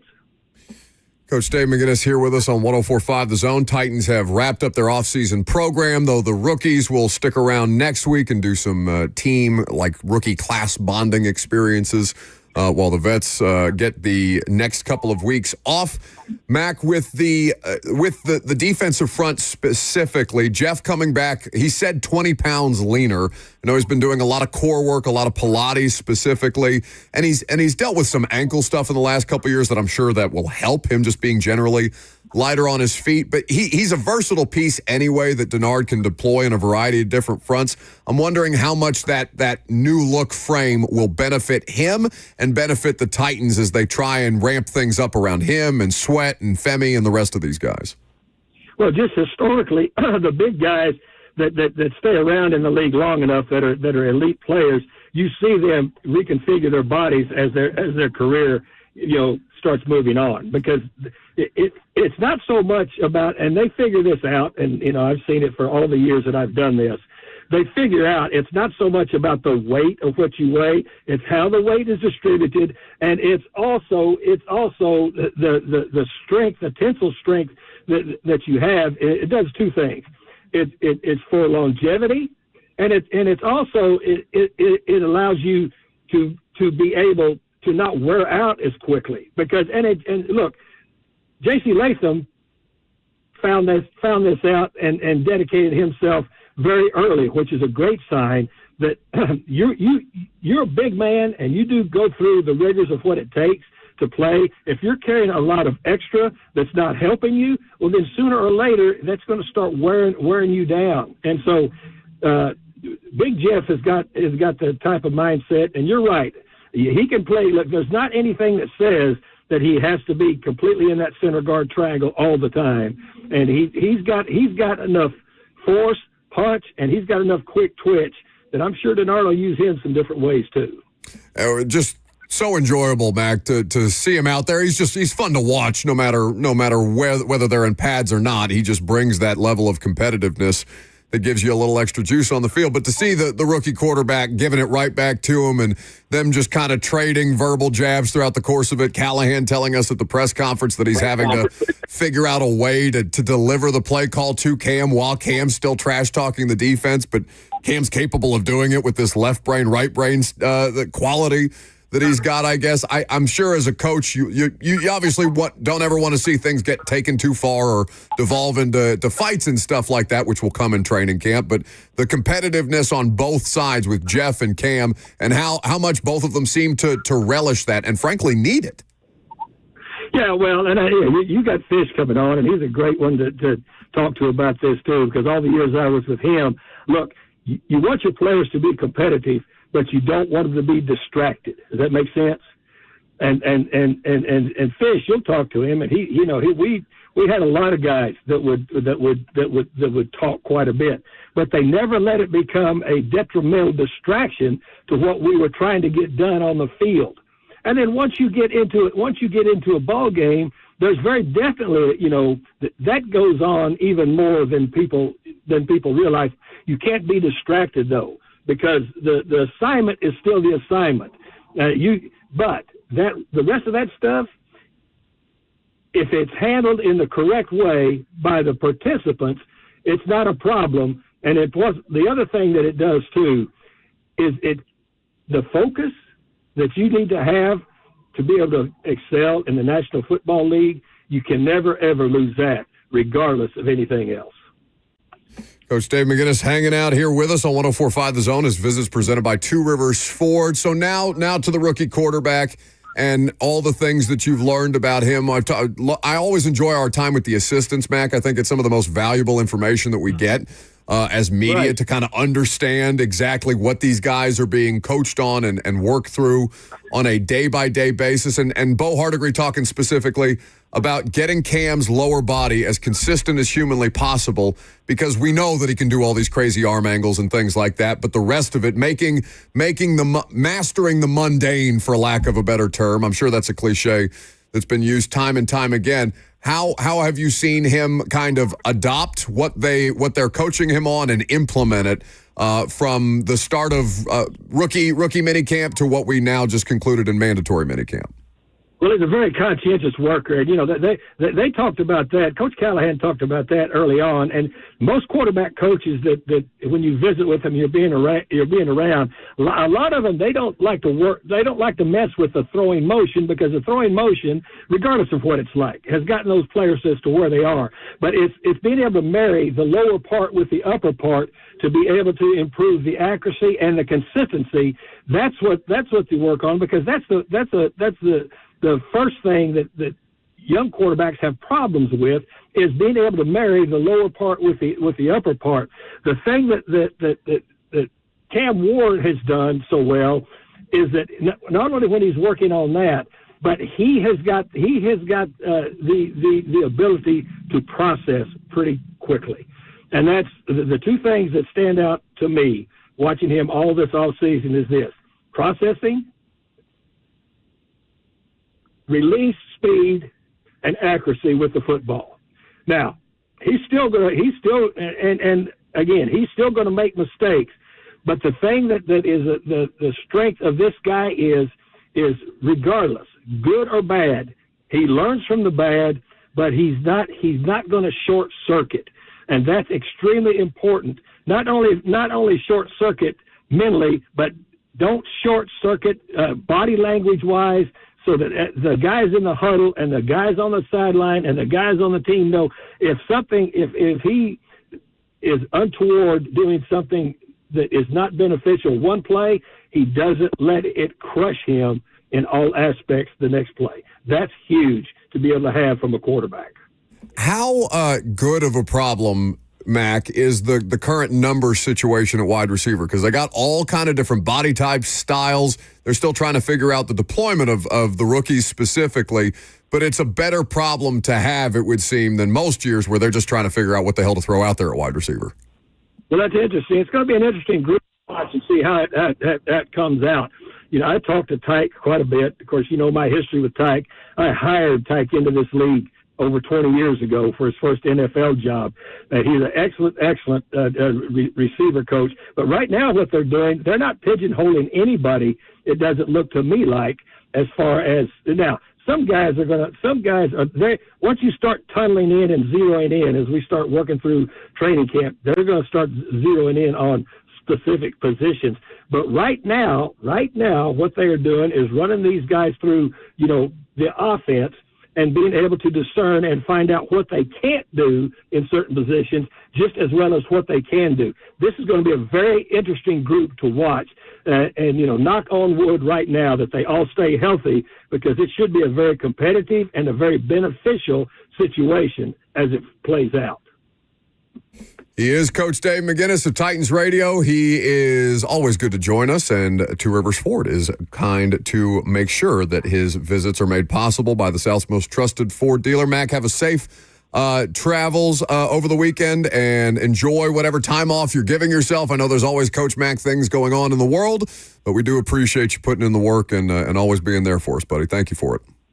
Always appreciate being on with you, Buck. Tell Fish hello. See you. I sure will. And, of course, Mac is referencing Coach Jeff Fisher, who's going to be in studio with us in the noon hour. You'll also hear the interview that I did yesterday with Chig Okonkwo on the final day of mandatory minicamp, so a lot of good football stuff. The thing with Fish, and Mac gave me a couple extra things to ask him about, Donard Wilson and the style of defense that has trickled down from Jeff Fisher. The idea of guys like Albert Hainsworth, who I'm sure were hugely competitive, not just in games, but in practice, and how that elevated the level of everybody on the practice field, even though some of the Hainsworth stuff may have been untoward, and certainly you don't like guys stomping on one another in games and things of that nature, but just generally competitors going back and forth against each other like Cam Ward and Jeff Simmons are doing in practice, and how much that raises the stakes for everything on the field. So we're looking forward to talking to Fish about a variety of different things, and as well as what he's doing with the Nashville Cats, because I know he's heavily involved there, and now he's got John Gruden involved.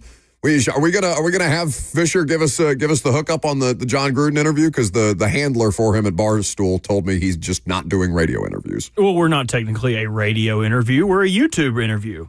That's just me being facetious to get what I want. But the thing I would be more, thing I'm more concerned with is getting Jeff Fisher to take me on a fly fishing trip or a hunting trip, anything like that. Are you going to try and peer pressure him into taking you to Montana with him on his next venture? Well, no. So listen, I don't know if I've told you about this, but my dad has recently been faced with his own mortality, and over the last 3 years, he has decided that he wants to hunt in every state in the United States. And he was in the Air Force, so he got to knock off Alaska and Washington and Montana and the Dakotas and all that kind of stuff.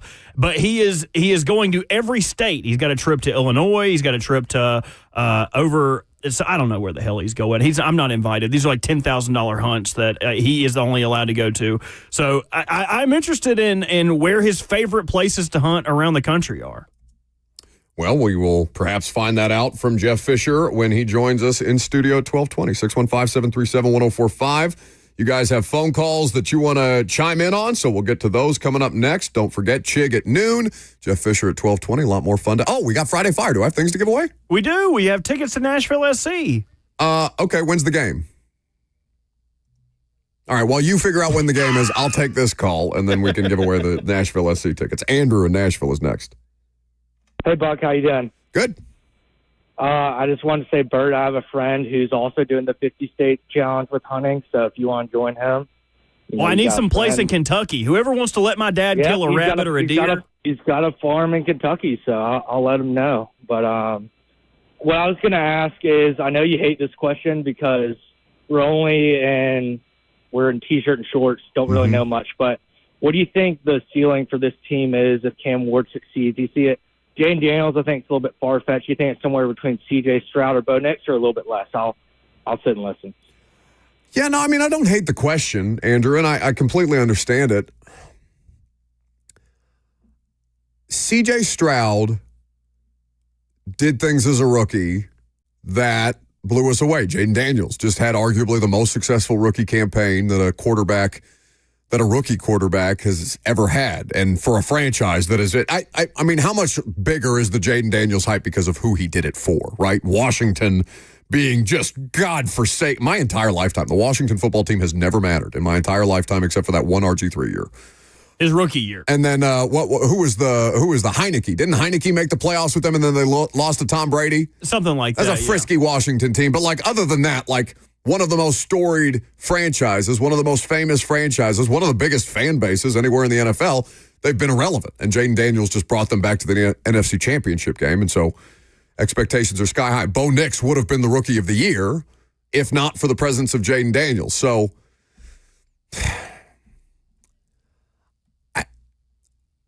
I don't want to, because I'll be completely honest, I'm having a hard time not getting excited about Cam Ward, and I'm not actively trying to not get excited. I know there's a lot of double negatives in there, but I'm also trying to have realistic expectations because I bought too hard on what they were selling last year, and they were awful, and I'll never do that again.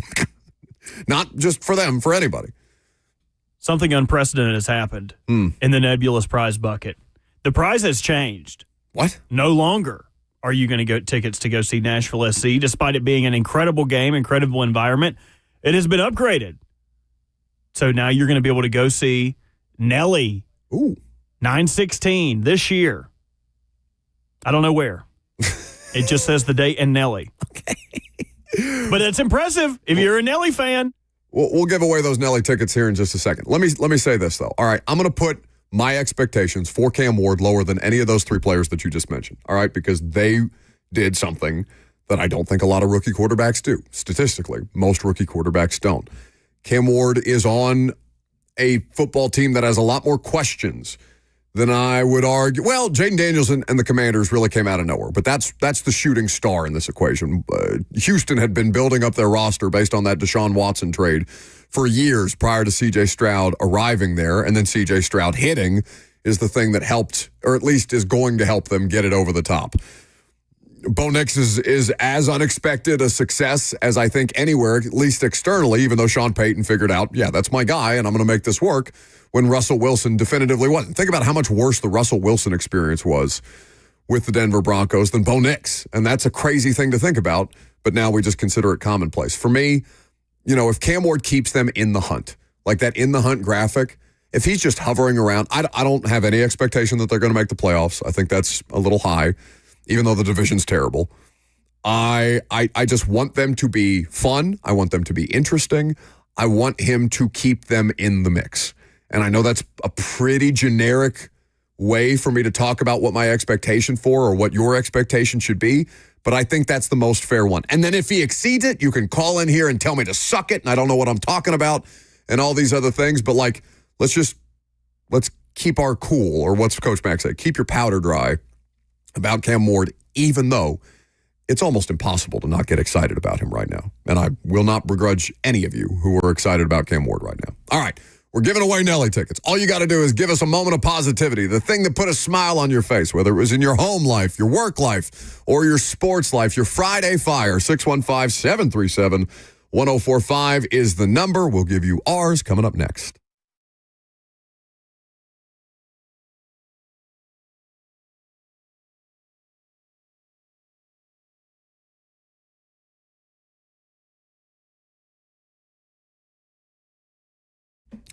Huge announcement from Two Rivers Ford that they have gone above and beyond on, and that is employee pricing for everyone. That's right. You pay what they pay on almost every new Ford on the lot. It's a beautiful thing, and it's only at Two Rivers Ford, the South's most trusted Ford dealer, where they have been winning awards for over 40 years for just how good their customer service is, and of course the quality American-made Ford vehicles that are on offer. The financing is excellent as well. You have so many different options, and the prices are so competitive that you will enjoy the car buying process. They make it fast, easy, and more fun. And the best part of all of this, beyond the great prices, is that their employees don't work on commission. Non-commissioned sales team means that you don't feel any kind of pressure when you go about the car buying process, because you know that salesperson is making a check, whether they sell you a car that day or not. They're not holding your feet to the fire. They're just trying to get you the vehicle that fits your family's budget and your family's needs the most.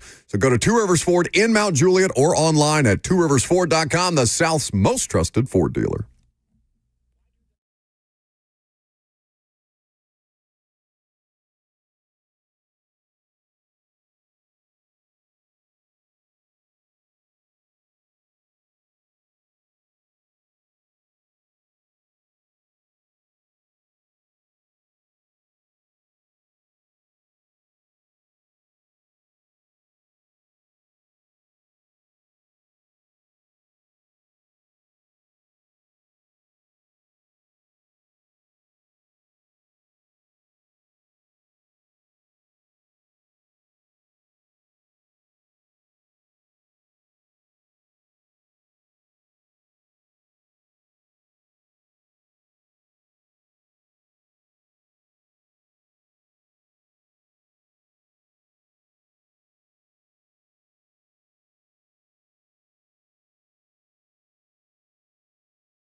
The best part of it all is that we've got Nelly tickets for you to win if you call in and give your Friday Fire. What made you smile this week? 615-737-1045. Nelly, a popular act, apparently. Lines are, the only thing the lines have been more loaded today on is Cam Ward saying an F word and people saying, oh my God, how dare you say the F word in front of my children?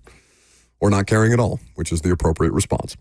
My Friday Fire is Roger Federer's commencement speech, easy for me to say. That wasn't just a viral moment. I thought it was a masterful articulation of how to deal with frustration from somebody who's at the top of their profession or was at the top of their profession. This is Roger Federer delivering a commencement speech just a few days ago. Perfection is impossible. In the 1,526 singles matches I played in my career, I won almost 80% of those matches. Now, I have a question for you. What percentage of points do you think I won in those matches? Only 54%. In other words, even top-ranked tennis players win barely more than half of the points they play. When you lose every second point on average, you learn not to dwell on every shot. You teach yourself to think, okay, I double faulted, it's only a point. Okay, I came to the net, then I got passed again, it's only a point. Even a great shot, an overhead backhand smash that ends up on ESPN's top 10 playlist, that too is just a point. So here's why I'm telling you this. When you're playing a point, it has to be the most important thing in the world, and it is. But when it's behind you, it's behind you. This mindset is really crucial because it frees you to fully commit to the next point and the next point after that with intensity, clarity, and focus. I just thought it was really important for somebody like Roger Federer to get that message across. Like, you're going to fail. You're going to screw up. It's okay. You can get through it. It's not the end of the world. And to hear it from somebody at that height of their respective profession, I thought was well delivered. All right. Do you have a less serious one? I do. Puerto Rican fans are being scammed out of watching Boogie Cousins play basketball there, as he is being suspended for the remainder of the season for scratching his genitals and making a fan smell it. What? DeMarcus Cousins. This is the original story from La Guerrera del BSN. Are you sure you're not getting onioned? No, this is on Complex. I've been saving this for 3 days. No. DeMarcus Cousins seemingly scratched his balls and made a fan sniff his hands during a serious altercation that led to his suspension for the rest of the season from his basketball team. At a Mets Day Guianbo game in Puerto Rican basketball, professional basketball league on June 9th, Cousins got in an argument with fans after he approached someone who presumably heckled him. The video appears to show him digging in his groin area before pressing in front of the person's face, causing them to react angrily. Cousins was ejected afterwards. The video is incredible. It is exactly what you think. No. And people are butthurt about Cam Ward saying the F word. Let him scratch his nuts one time and hold it up to a heckler. Oh, that's right. That's right. Which I'm actively rooting for now. He got to do the That's Cam the new Ward. Zombie Stop it. I hate this because we're going to have to get Cam Ward. Cam, if you do anything ever in your life, I'm sure it will come with a hefty fine. I am not making Cam Ward money, but I'm not hurting. I will help pay that fine. If he scratches himself one time after throwing a touchdown pass, then hits him with the Zombieland celebration. That will be top tier. I'm for it. On his way off the court to the locker rooms, he angrily provoked the fans, leading to one person dumping a drink on his head. All hell broke loose once that happened, with Cousins trying his absolute hardest to break free of the people holding him back to attack that person responsible. Of course, reacting to one person's drink being thrown at you that will inspire others to have drinks and popcorn thrown at the first thrower's steps or footsteps. A few others can be seen in the footage even dumping things on him, realizing dejectedly he won't be able to turn around and turn this fan into mincemeat. So DeMarcus Cousins, he got somebody to sniff his finger. He hit him with the classic, "Hey, smell my finger." Oh my God! And then he's assaulted with sodas and popcorn alike. So incredible. That is my Friday Fire. We're probably going to have to get to these callers we'll go on rapid the fire. All right, you got to go quick, fire. guys. I'll go quick because I don't want to interrupt the Chig interview to do Friday Fire calls. But we want to make sure somebody wins the tickets. Let's start with Brandon. What's up? What's up, y'all? What's up? My Friday Fire is OKC losing to Indiana Pacers with Tyrese Halliburton. Let's go, sirs. I'm with it. I love it. Thanks for the call, Brandon. Remember to stay on hold. We're going rapid fire, kids. You got to give them to me fast. Jamie in Clarksville's next. Hey, this is Jamie. My rapid fire this week is just found out I'm having a baby boy. Yay! Congratulations to you. All right. Don't let him listen to Cam Ward press conferences. Congrats on the sex. We're happy for you. Jeremy. Ooh, someone loves me. I said sex. Oh, no. Ooh. Jeremy in Manchester next. Oh, happy Bonnaroo. Yes, Luke Combs' performance last night at Bonnaroo, he killed it.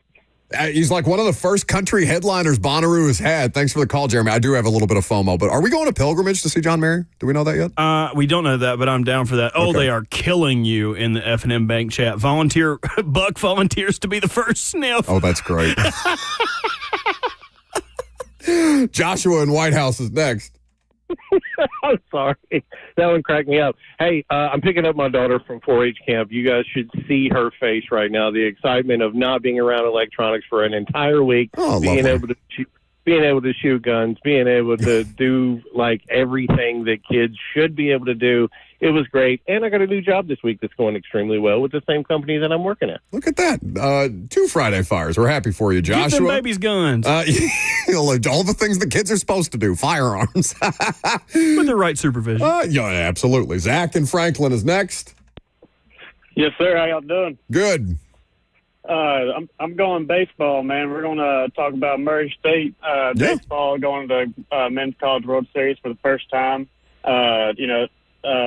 800 people only go to their stadium, and their head coach makes like $68,000 a year.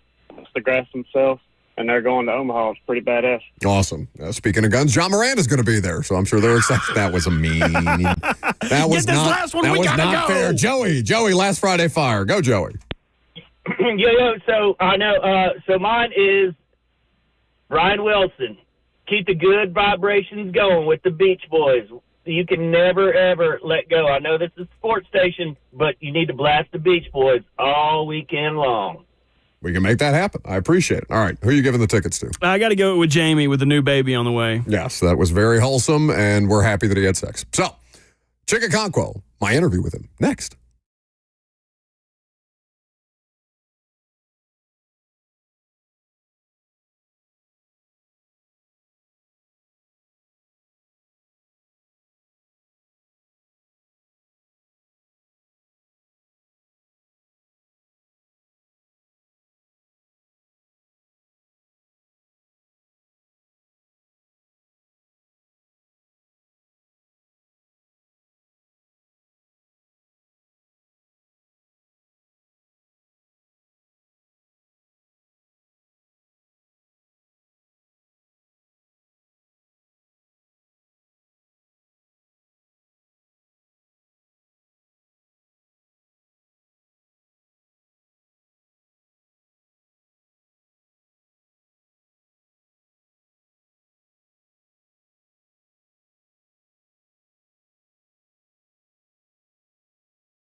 12:04. Good afternoon from the 104.5 The Zone Studios. I am Robert Walsh. Titans mandatory minicamp wrapped up yesterday, and quarterback Cam Ward met with the media after practice and was asked what he's looking forward to and looking to improve on after minicamp. I just think the biggest thing just being just comfortable with the protections. It's not even the base stuff. It's the checks I can make, the checks I have to get out of. But that's gonna come over time. I'm excited for it. Coach Bo, Coach Callahan, they've been getting me right. And so, I'm ready to get back to, working, next month with the team. The College World Series gets underway today in Omaha, Arizona, and Coastal Carolina at 1 p.m. for the first matchup. Louisville takes on Oregon State at 6 p.m. NBA Finals tonight. It's Game 4 in Indianapolis. The Pacers lead the Thunder 2-1 in the series. Tip-off tonight is at 7:30. And Nashville Soccer Club begins the second half of the MLS regular season tomorrow night in Chicago with Lucas Panzica on the call, taking on the Fire with kickoff at 7:30. Pre-game coverage on The Zone begins at 7. For all your foundation repair and your waterproofing needs, you got to go to USSTN.com. Breaking news at once on your home for the Titans and the Vols. This is 104.5 The Zone.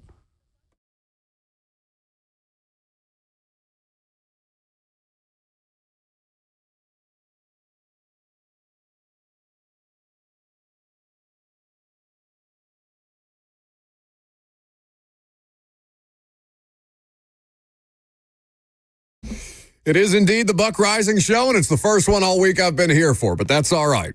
We're having a great time. Lucas and Bert did a great job all week long. Now it's just you and me for one more hour, and Chig Okonkwo and Jeff Fisher and all the other fun guests that we have for you. Speaking of Chig, we caught up with him after the final day of mandatory minicamp, the conclusion of the Titans off-season program. And Chig's always an interesting guy to talk about, not just about football, but about his travels to Japan this offseason. Very, very cultured individual, Chig Okonkwo. And if you're ready, Robert, we can go to that interview at your convenience. All right. OTA's done, minicamp done. Chig Okonkwo hanging out with us. Good to see you. Too, man. How you, man? I'm good. I'm chilling. How is everything going out here? You finally get some time to breathe. I know that it's been super competitive, and y'all are enjoying the 8-team competition and stuff like that. But what can you tell the audience about what the past couple months, I guess, at this point have been like? It's been just that, man. It's just been competition for every day. Everybody just coming out here hungry, man. I feel like everybody just coming out super excited. And then, Cam just balling out makes everybody, more excited too. So there's good vibes around the whole building for real. The dude is, I know the defense has had a couple of moments out here too, but it's tough not to get, at least from an external perspective, it's tough not to get excited about what we're seeing from Cam. How can you kind of elaborate on that for people who haven't been able to see him out here? I don't even know what to say, bro, besides he's just got it. Yeah. I mean, he just has a feel for the game. I feel like he just can maneuver the pocket so well, create plays. The accuracy is insane. It's like he just puts the ball right in your hand. So for the pass catching group, it's just been really fun. It feels like you get a little bit of separation. He's going to put it right in there. It's like little angles that you think the ball couldn't get into, he finds them. It's like, dang. Yeah, it's awesome. No, and what, at least from, again, untrained eye, but gives you guys an opportunity for yards after the catch and stuff like that, it seems, with the way that he leads you guys. I know that Calvin 50-yarder yesterday. I know he's had a couple out here with you and various other guys, but he just seems to have that innate feeling. But it's funny to talk to Brian about it because I guess he liked to talk. Yeah. And he's trying to get the play call into Cam while Cam's still talking to the defense and stuff like that. He said he's never been able to see a left brain, right brain quarterback quite like that. What's that like in a huddle? It's hilarious, bro, because he'll be talking to Jeff. And then it's like he'll just be talking, and then, all right, y'all, come on. And then it's immediately locked in. Then just immediately makes a play. He's talking the whole time. And then it's right when Callie gets a play, he's like, all right, y'all, come on. Yeah. And it's re-locked in. It's fun, though. The room now with you guys and all the different pieces and parts that you guys have added over the course of the past couple of years. I mean, you're the old head now. That's kind of crazy. That is crazy. I don't know. You probably don't think about it as much as we do when we're, checking on where everybody is at in their tenure. But talking to Arden, he's telling me, I feel like a coach in there. It's just, it's me and Draymond Jones. I know. What's that like for you? Man, I feel like I'm still young at the same time. That I am the old head. But for real, for me, it's just just being that leader in the group. Just trying to be that leader in the group, man. Just give guys energy every day. My way is encouraging. I like to encourage guys, hype them up, give them energy, bring the room together, tell them, like, let's go. I'm trying to be the spark of the group, always be that one telling them, like, I'm going to make the play for it, like, first for us to start it off, and then y'all follow me, let's pop it off. What have you liked about working with Stocker? Because obviously we had him here as a player covering him, and now to see him as a coach is pretty cool. But what's he like in the meetings, and what have you been able to pick up? Yeah, it's awesome having Luke just because, I've had him for the past, 3 years he's been here assisting. So just, going from that role to the assistant tight end coach to the actual tight end coach, it's just, been seamless. It's just been awesome. It's great, just having a guy who's also played, your position for so long and had, success. It's like, that you can trust everything that he's telling you. Because he sat in our shoes. He had these long practices. I mean, he literally played here. Like, so anything he's telling you, like, you can really trust it. It's just been awesome, having him, lead us so far. It was interesting hearing from Brian yesterday about the degree of difficulty for you guys as a position. I think he had it stacked quarterback, center, and then tight end for all the different responsibilities that you have, whether it's part of the run game, the pass game, all the different protections and things like that, the blocking assignments. For you, how comfortable are you at this point in your career with being that well-rounded player? I'm very comfortable now. That's because, I've always done it, and I've always wanted, to do that. I've always said that too. Like the tight end position, like it's the hardest position, like past quarterback, because it's like you got to know everything in the run game, you got to know everything in the pass game. You're a special teams body. Is like you have to know all the calls, all the checks, because it's like if one thing messes up, like you're a part of like both. You're part of the pass and the run. You could have a run that's getting checked to a pass, like, and you got like other like receivers, in their mind they're just like, oh, I hear the run, and then it's like, okay, I'm just listening for that. But it's like, no, you got to know both, like at all times. But I love the position, man. I love that you have to be smart to play it. I think it also helps, just like I feel like the personalities of tight ends are also all the same. It's like, I feel like every tight end I've ever been around has just been like a selfless person, just a good dude. Never had like issues with like tight ends ever be like a selfish person, just like an annoying teammate. It's always been great teammates. I feel like the position just embodies that. I love tight end, man. Yeah, no, it's funny. I ran into Delaney in the parking lot. I know he's coming here to do his NFLPA spiel. Yeah, he did yesterday. But it's definitely on brand with it. At least getting to know you guys and kind of seeing how you go about your jobs and stuff like that. And Stocker talking about not wanting to make any one of you like niche players, like, okay, Chig does this well, but Gunner does that well, and Wiley does this well, and all these different things, and how that's been incorporated into the offense. And, it almost seems like you guys, at least from our perspective, obviously we're not in the meeting rooms with you guys and stuff like that, but that they've been able to accomplish that where they can plug and play you guys as they want. Yeah, for sure. I feel like we have guys in our room that can, just be all over the place. And that position too, it has so many spots that you can be in. You can be in the backfield, you can be out in slot, you can be out wide. So like whoever you are, like there's a role for you in tight end. Like everybody has like their role. Like obviously not, like you said, don't want to just have like just a certain niche. Like make sure like I'm not the only third down tight end. I'm not I can be in there on first and second down and block. Like Gunner can be in there on third down. Like Tommy can be in there on any down. Like so yeah, like I think that's good. You see it in practice. Like we're bouncing all around the place. Everybody's trying, everything. This is the time to do that. Camp, find out who's good at what. So I like what you said. Like he's not trying to put us in any like little box. He just wants us to go out there and be a complete tight end. Coolest part about the Japan trip? Coolest part about the entire. You probably don't have to. You don't have to nail it down to one part. The coolest part. I think when I dressed up as as a samurai in Kyoto, in the shrine. That was tough. That was fun. It was fun because it was like, going over there like. Did they give you a sword? Yeah, I got a sword. Go over there. Did you buy the sword, or did somebody give you for the? It was like for the prop. It was a rental. Okay. It's like a rental place. You go down renting swords, and you rent like the outfit, and then you just go up there, walk the shrine, take pictures. It's funny. Like people weren't really like saying stuff to us in Japan until like we put it on, and then they were like, everyone's like, "Oh my God, can we take a picture? Can we take a picture?" Yeah. It was like me, Thomas, another player from another team that was here before. We were just having a good time up there, man. It was awesome. For you, obviously to experience, is that the first time you've been to Asia like that? Yeah, that's my first time. Yeah. It's just so cool to get to experience different cultures. I don't got to tell you that, but just to get outside your bubble a little bit. And I know that's something that's been an emphasis for you.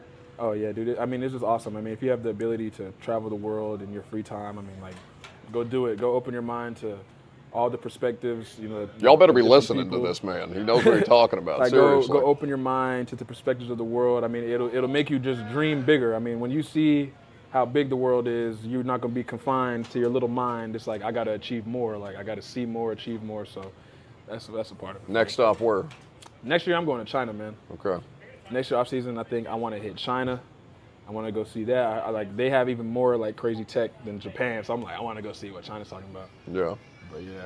Awesome. Well, Chig, I appreciate you sitting down with me. It's always good to see you and enjoy the off season. Yes, sir. And he gets out of it at training camp since he did it today. That's the Titans tight end, Chig Okonkwo. When we return, we'll talk with former Titans head coach Jeff Fisher here on the Buck Rising Show.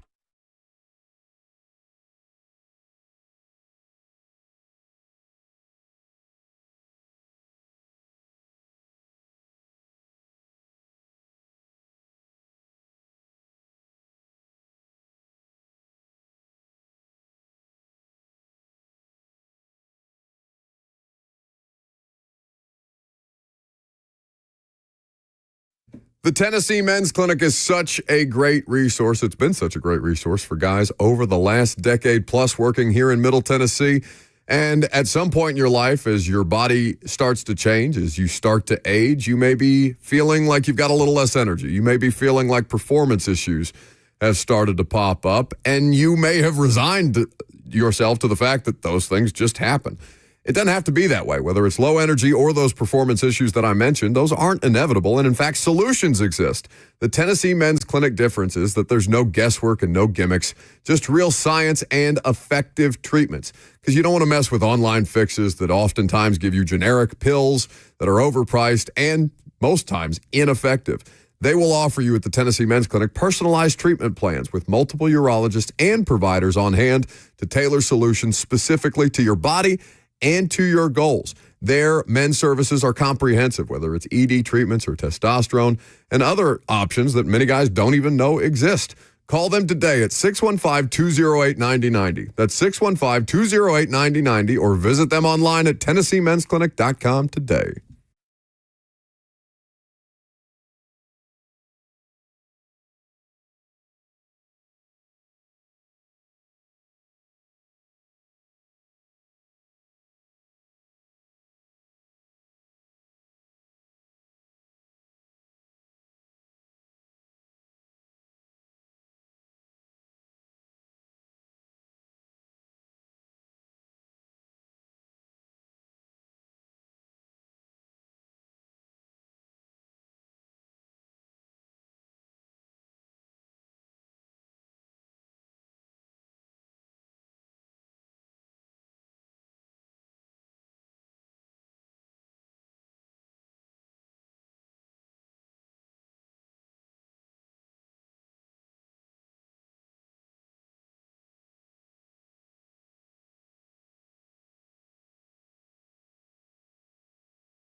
Welcome back to the show. We're fueled by Hattie B's Hot Chicken, and it's always good to see Coach Jeff Fisher, who's hanging out in studio with us right now. Fish, thanks for making some time, my man.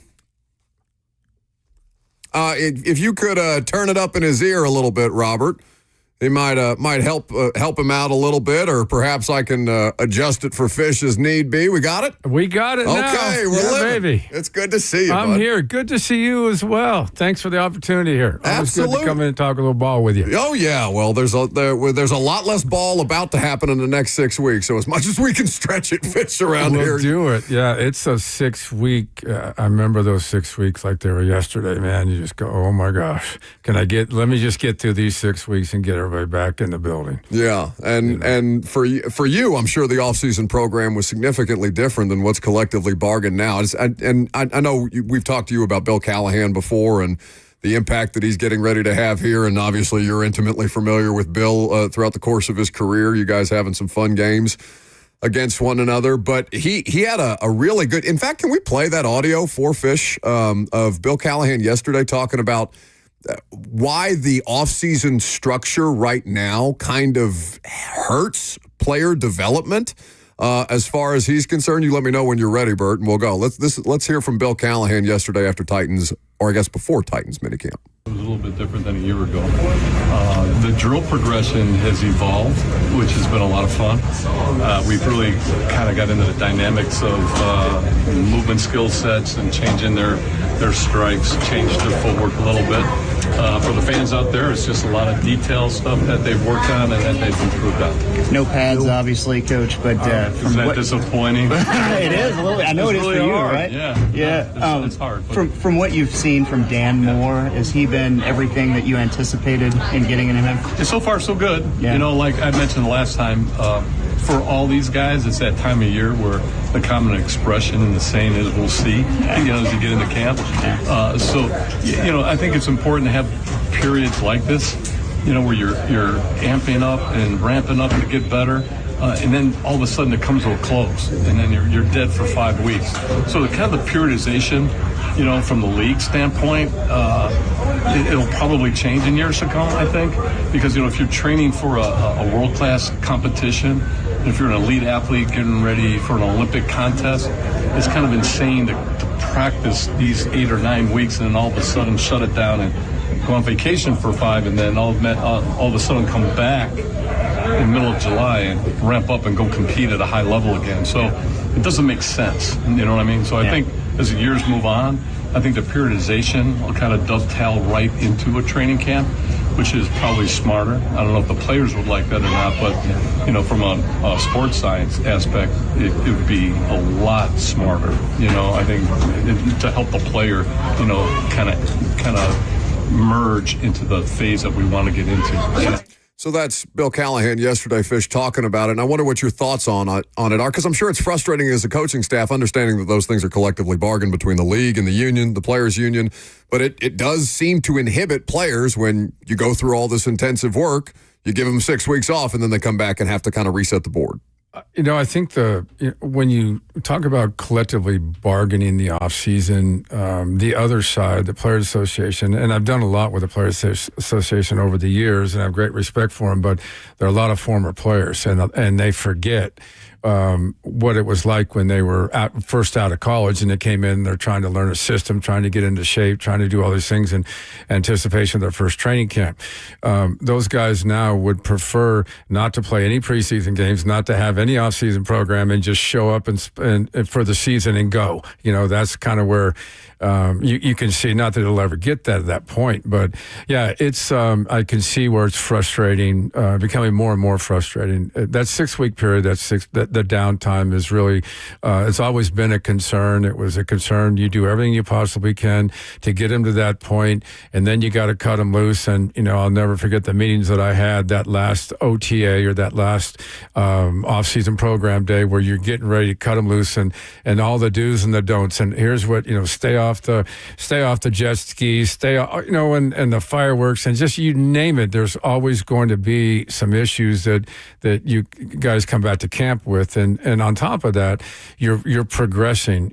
These kids, especially the rookies, when they come in, they're not in any kind of shape. Your veterans are in an off-season program, start going way back to early March or what have you, and so when the new class comes in, they've been traveling, they've been draft prepping, they've been doing everything. So you do everything you possibly can to get them up to speed with the vets who are in great shape, much better shape than they are. You get them to that point, and then you lose them. And so that's the big concern. And then, of course, as you hear Coach talking about the drills and things like that, there needs to be a transition period. You've lost a preseason game.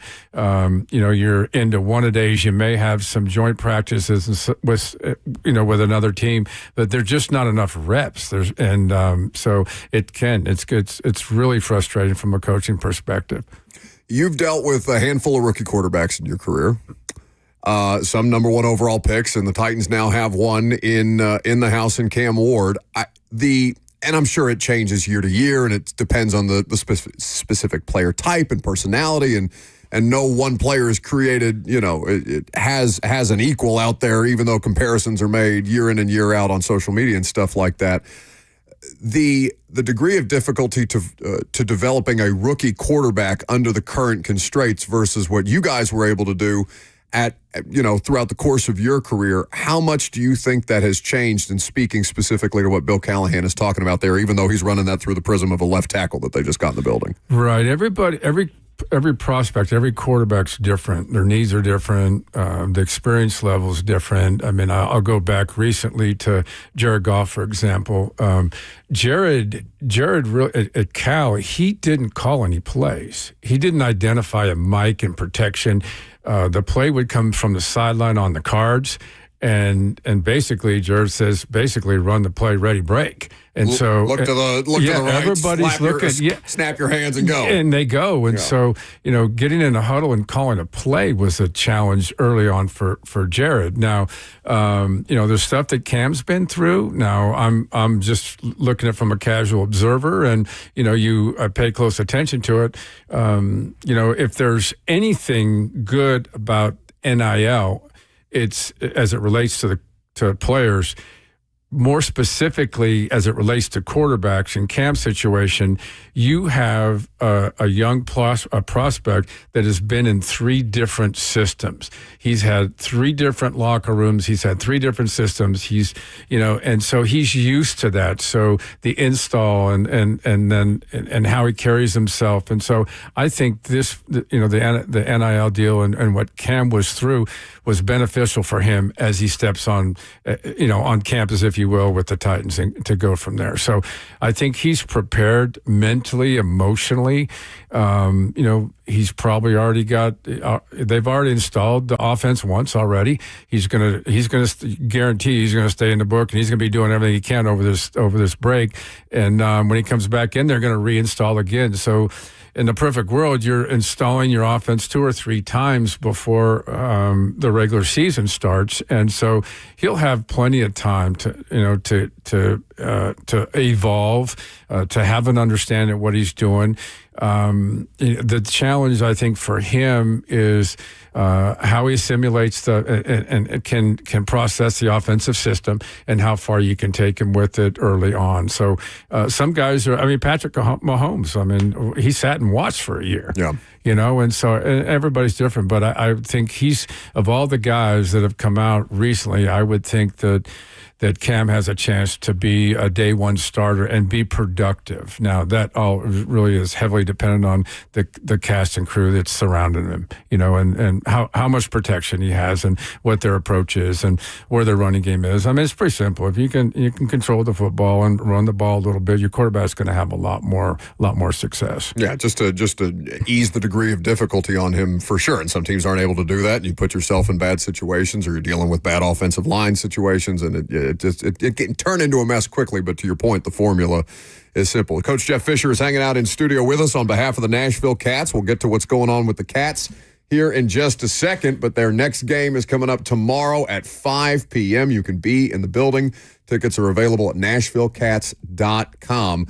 The other thing that Cam is up against, Fish, is that he is getting a lot of Steve McNair comparisons based on stylistic things that people have noted from him coming out of Wazoo and then Miami last year, and also just kind of the way that he carries himself, the mellow demeanor that he has. And I wanted to get your perspective on what it was like to scout Steve, the player, and then get to know Steve, the person, and how those two things married for him to be able to have that level of success. Full disclosure, I don't like the McNair comparisons because I think it's a ton of pressure to put on a rookie quarterback in situations where there's already a ton, but pressure's everywhere in the NFL. We know this, but I wanted to get your perspective on that. And I know this has been said, but when Steve was asked early on, during his rookie year or even into his second year, hey, when are you going to be ready to play? And Steve's response was, when the coaches say I'm ready. Steve did come from a West Coast system, if you will, in college. He played that in his junior year. So his senior year, as we were evaluating, it was a little bit different. It was more freestyle, it was more Steve. It was more use the legs, scramble around, make the plays, do those kind of things. But Steve had the ability, the rare ability to process information and understand concepts and do those things. And he learned.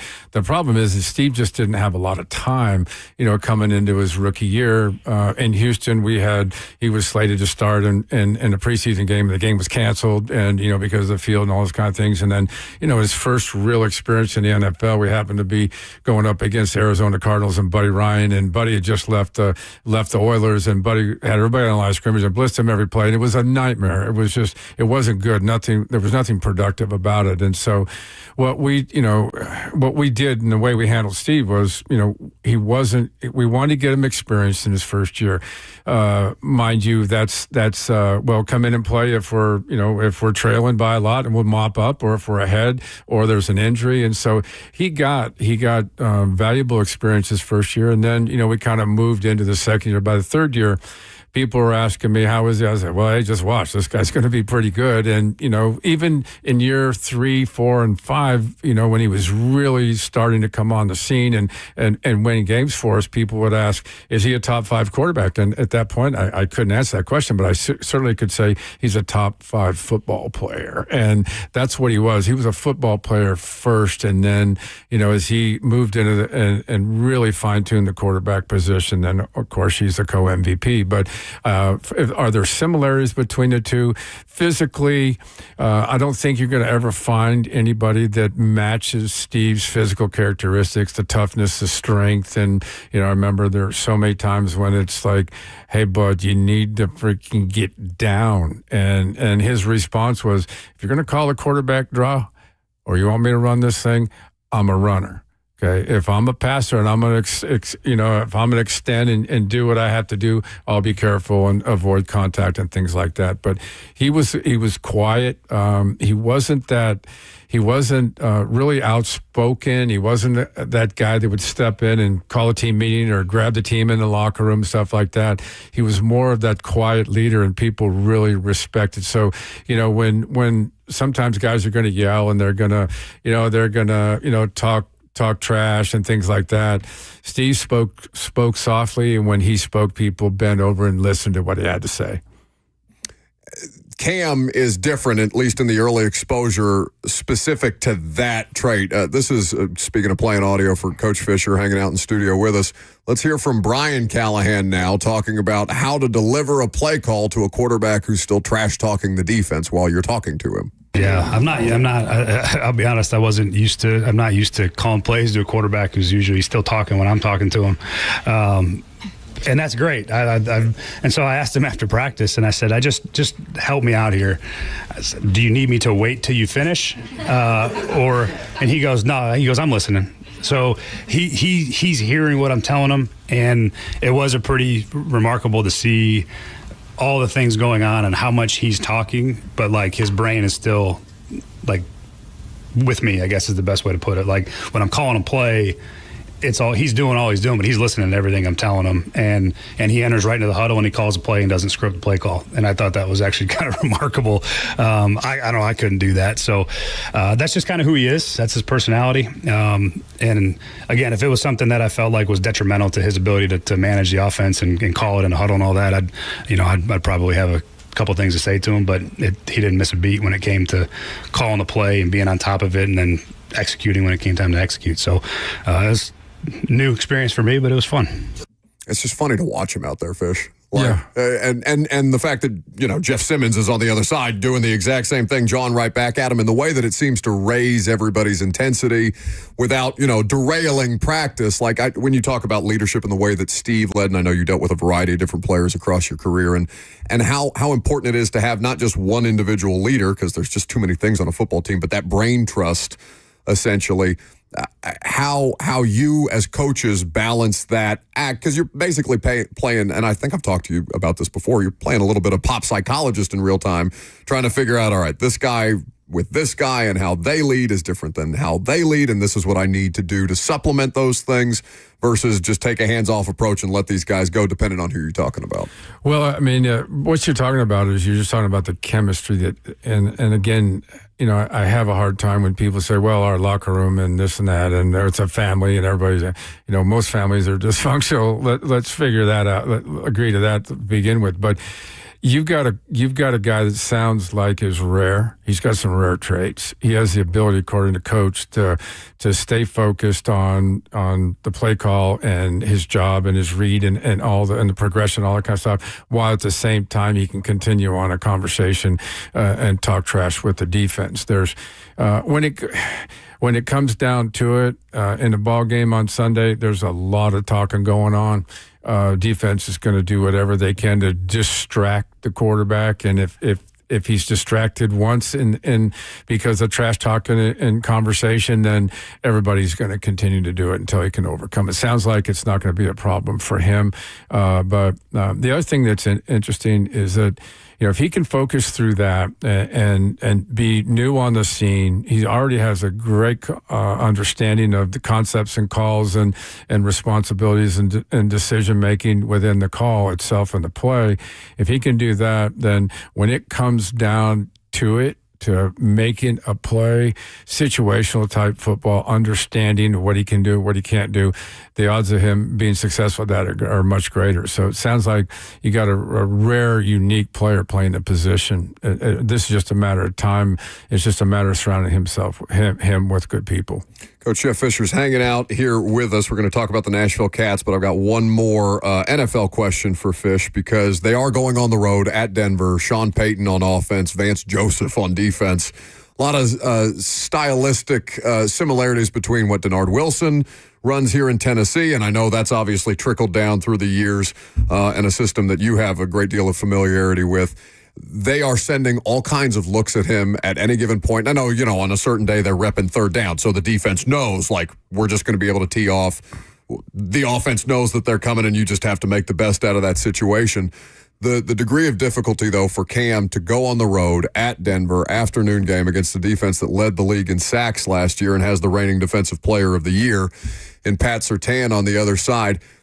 I just trying to temper expectations for fans who may have knee-jerk reactions based on week one. They may overcome, and they may do the unthinkable and win on the road as a significant underdog with the initial lines out there right now. But how you as a coach and as a staff process, all right, young gun's going to get out there in this game. We know he's going to take some lumps to an extent, but how he manages it and how that evaluation process goes for you guys.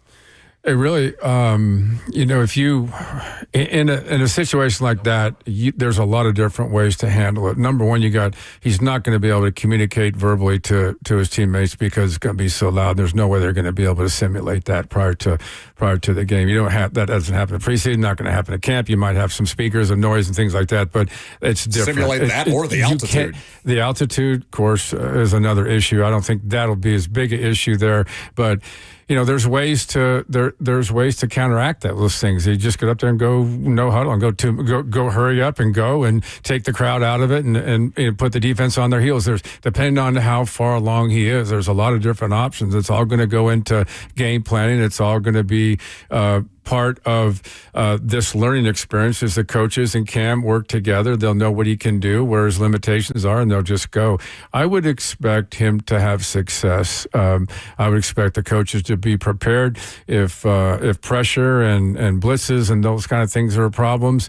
You can counteract those things with personnel groupings and protections and things like that. So I would expect him to be successful there. It's a well-coached team. Sean's going to have that offense ready. They're going to go, and just like you say, with respect to their defense, it's going to be a challenge for him, but he will have seen everything at one point, everything at least before he goes under center there in that game. But I would expect him to be successful. Now, I wouldn't expect the high-scoring game, but sure. I would certainly expect the young quarterback, based on what I'm hearing and what you're saying and what other people have been saying prior to the draft and throughout the draft up to this point, I would expect him to be successful.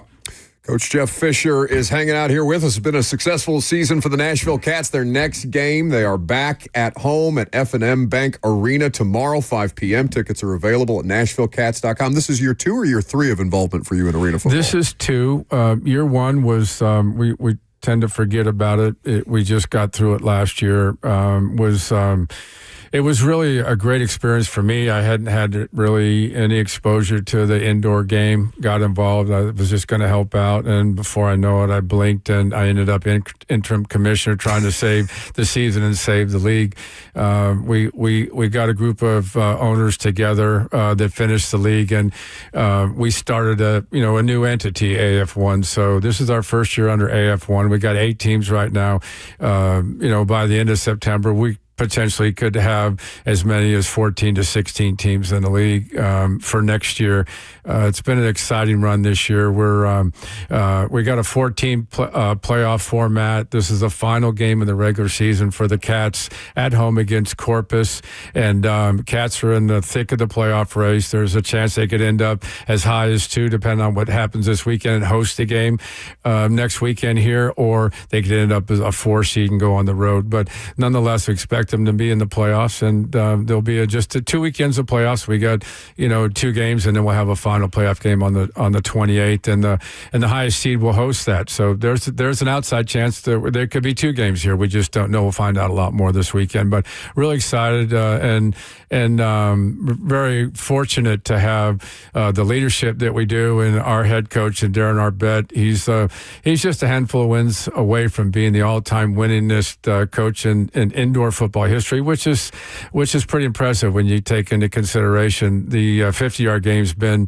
rocking and rolling for well over 30 years now. So he's a great man, great person, great leader, and we're finishing up in Clarksville, and we had a game up there last year. We had almost 4,000 people come up, and a lot of people from the base and stuff. So it's Military Appreciation Day, and anybody down here that has any kind of idea what goes on in Clarksville, Fort Campbell is a major part up there. So we're going to involve the base, and we're looking forward to Corpus coming in and finishing the season with a win, and then waiting to see how the rest of the weekend unfolds. So 5 o'clock tomorrow, F&M Bank Arena, really great venue. Tickets, we've still got some tickets available, and we'd love to everybody come out. I promise people one thing, because I experienced it firsthand last year. It was the first time I'd been to an indoor game. I knew what was going on while we were doing our thing here in town, and Bud Adams was owner, or Tim McGraw was the owner, and things like that. Yeah. And the Cats were averaging 8,000 people a game, and the hot tubs over at Bridgestone.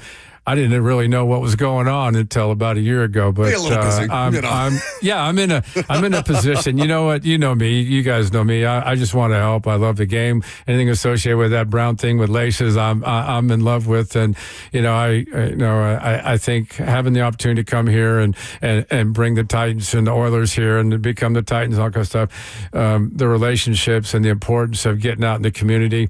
That's what this is all about for me. It's just helping the league and helping teams, and I just love to see people smiling and bringing their kids on their shoulders or walking them in hand into a game, and knowing that if they come once, they'll come back again. NashvilleCats.com is where you can go to get those tickets. Again, 5 p.m. kickoff tomorrow against the Corpus Christi Tritons against the Nashville Cats. And for you, that unique experience, because you're like, that doesn't fall on deaf ears. You're a football lifer. I mean, at this point, and to see the way that you continue to give back to different forms of the game, as well as to to a community that I know you care deeply about. It's really cool to see. Well, it is, and I love it. I mean, I don't think I missed more than a handful of games over the last 4 years that Tennessee State plays because of Eddie George and my son Brandon there coaching. So I love the game and love to try to figure out how I can help teams or help leagues or what have you. And as long now, I mean, there's only one caveat. I need some fishing time starting in July, and I got it. Well, we know that it's going to be well-deserved at this point. Not very often that you get into an arena football situation, then all of a sudden you're the interim commissioner of the league. But that's the Jeff Fisher experience, huh? Well, I went from interim then to full-time because once we rebooted here with AF1, I'm just happy to help. I didn't ever think I would do that. And it's just, it's cool going around the country and meeting just really loyal fans. I mean, and a lot of these franchises that are involved in the arena and the 50-yard game, it's the only game in town. These are small towns, and they look forward to this. And so it's an intimate game. Fans just loves being down there on the boards and being so close to the game. Balls flying all over. Players' bodies flying out of the arena into the fans and knocking over beers and stuff like that. It's a different world, but it's really cool. So I'm just happy and fortunate that I can just help out in one way or another. And they got great merch. I got a Nashville Cats hat on now. My rally towel. We're ready. Big game tomorrow for the Cats in Clarksville. F&M Bank Arena. NashvilleCats.com. Fish, good to see you. You too, Buck. Yeah. Thanks for coming in and hanging out. We'll have to bother you again sometime. I'd love to come in. I'd love to come in after the Titans get started. Well, we can certainly make that happen. We'll wrap up the show coming up next. Update some polls. I'm Buck Rising. It's 104.5 The Zone.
What a tough work week.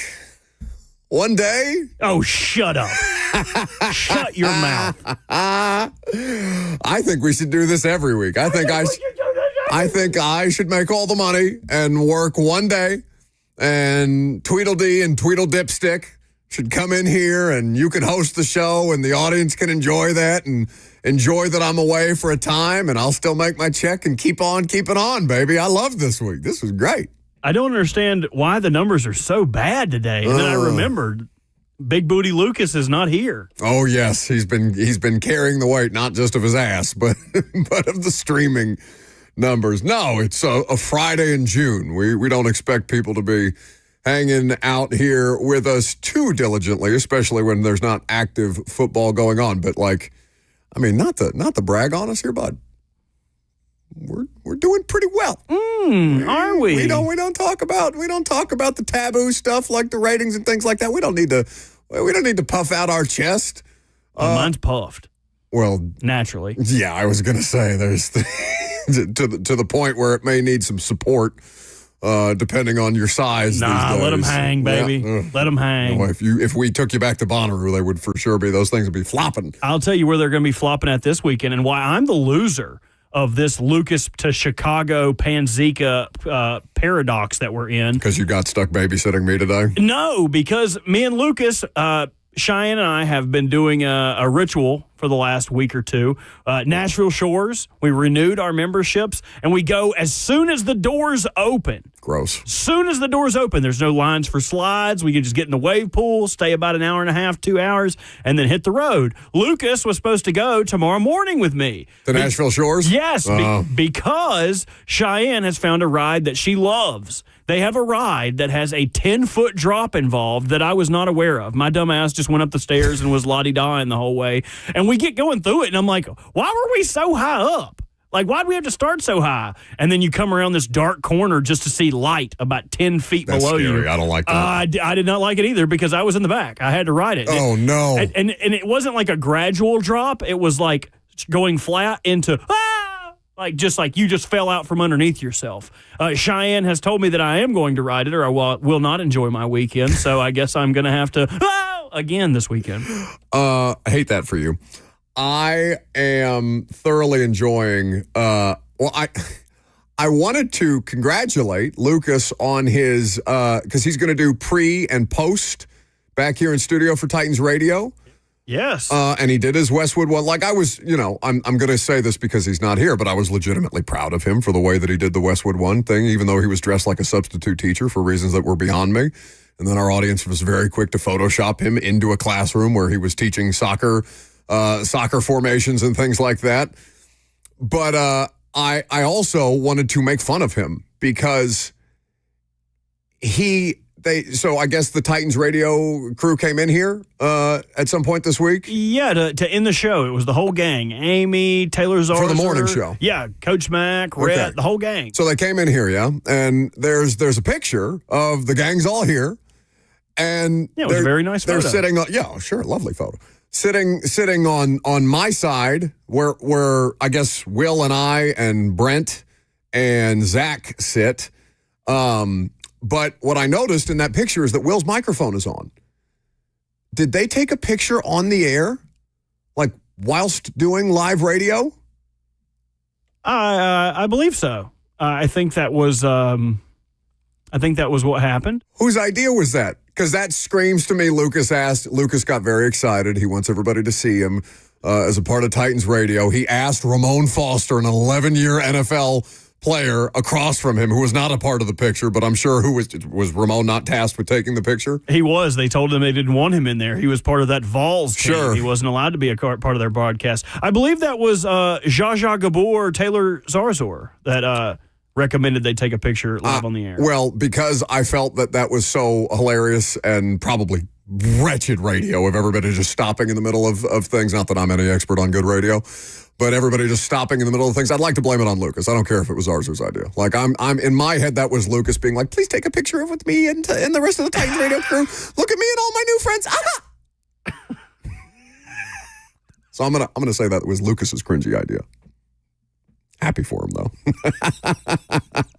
But he's not going to be on the road, right? He's not coming on road trips with me again, I don't think. But Will is. Will is traveling. Correct. They said that he was going to be beside you the entire way. You're going to be saddle buddies. Will? Yes, you and him riding together. 0% chance. No, you guys are. Come on, don't do that. Chance. No, it's Week not. one in Denver, you guys go hang out. Maybe go to the aquarium. You think Will's going to a dispensary with me? I wasn't good. No. In fact, I think. Hey, bud, I got to go load up on gummies before the next trip. You want to come to the dispensary with me? I don't even think. What do you think Will's face would be? Yeah. What do you think he knows what a dispensary is? Yes, he knows. Are we sure? It is. Yes, he steers clear of them. He has to know what they are. Just his skin starts to sizzle anytime he gets too close. 0% chance that Will is going on the kind of trips that I want to go on. Dispensaries are his Voldemort. Oh my God. I really wanted it to be Lucas's idea to take the cringy picture on the air. I really wanted that. Polls. Let's go. Yeah.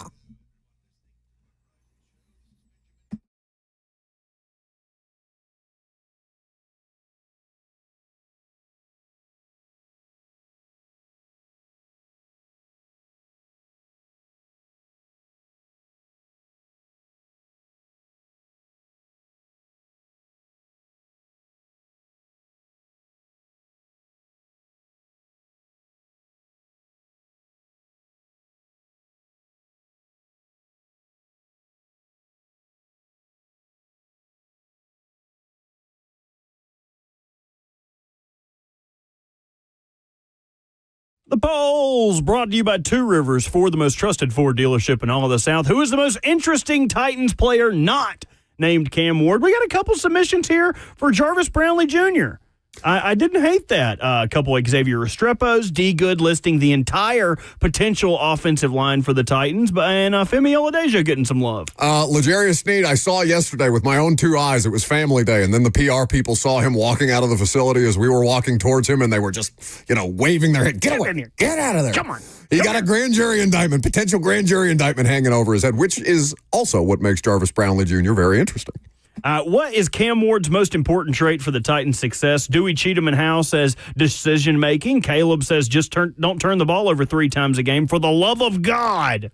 The answer is being uneffable with. You cannot mess with Cam Ward. He is unbothered. Next. Whose side are you on, Shamar Stewart or the Bengals? Oh, we didn't talk about this. This has been a crazy story that I just caught up on yesterday. It's nuts. What the hell is going on? Anyway, we'll talk about it Monday, I'm sure. 76% of the audience are siding with Shamar Stewart. Interesting. The other 25% should get on the wagon.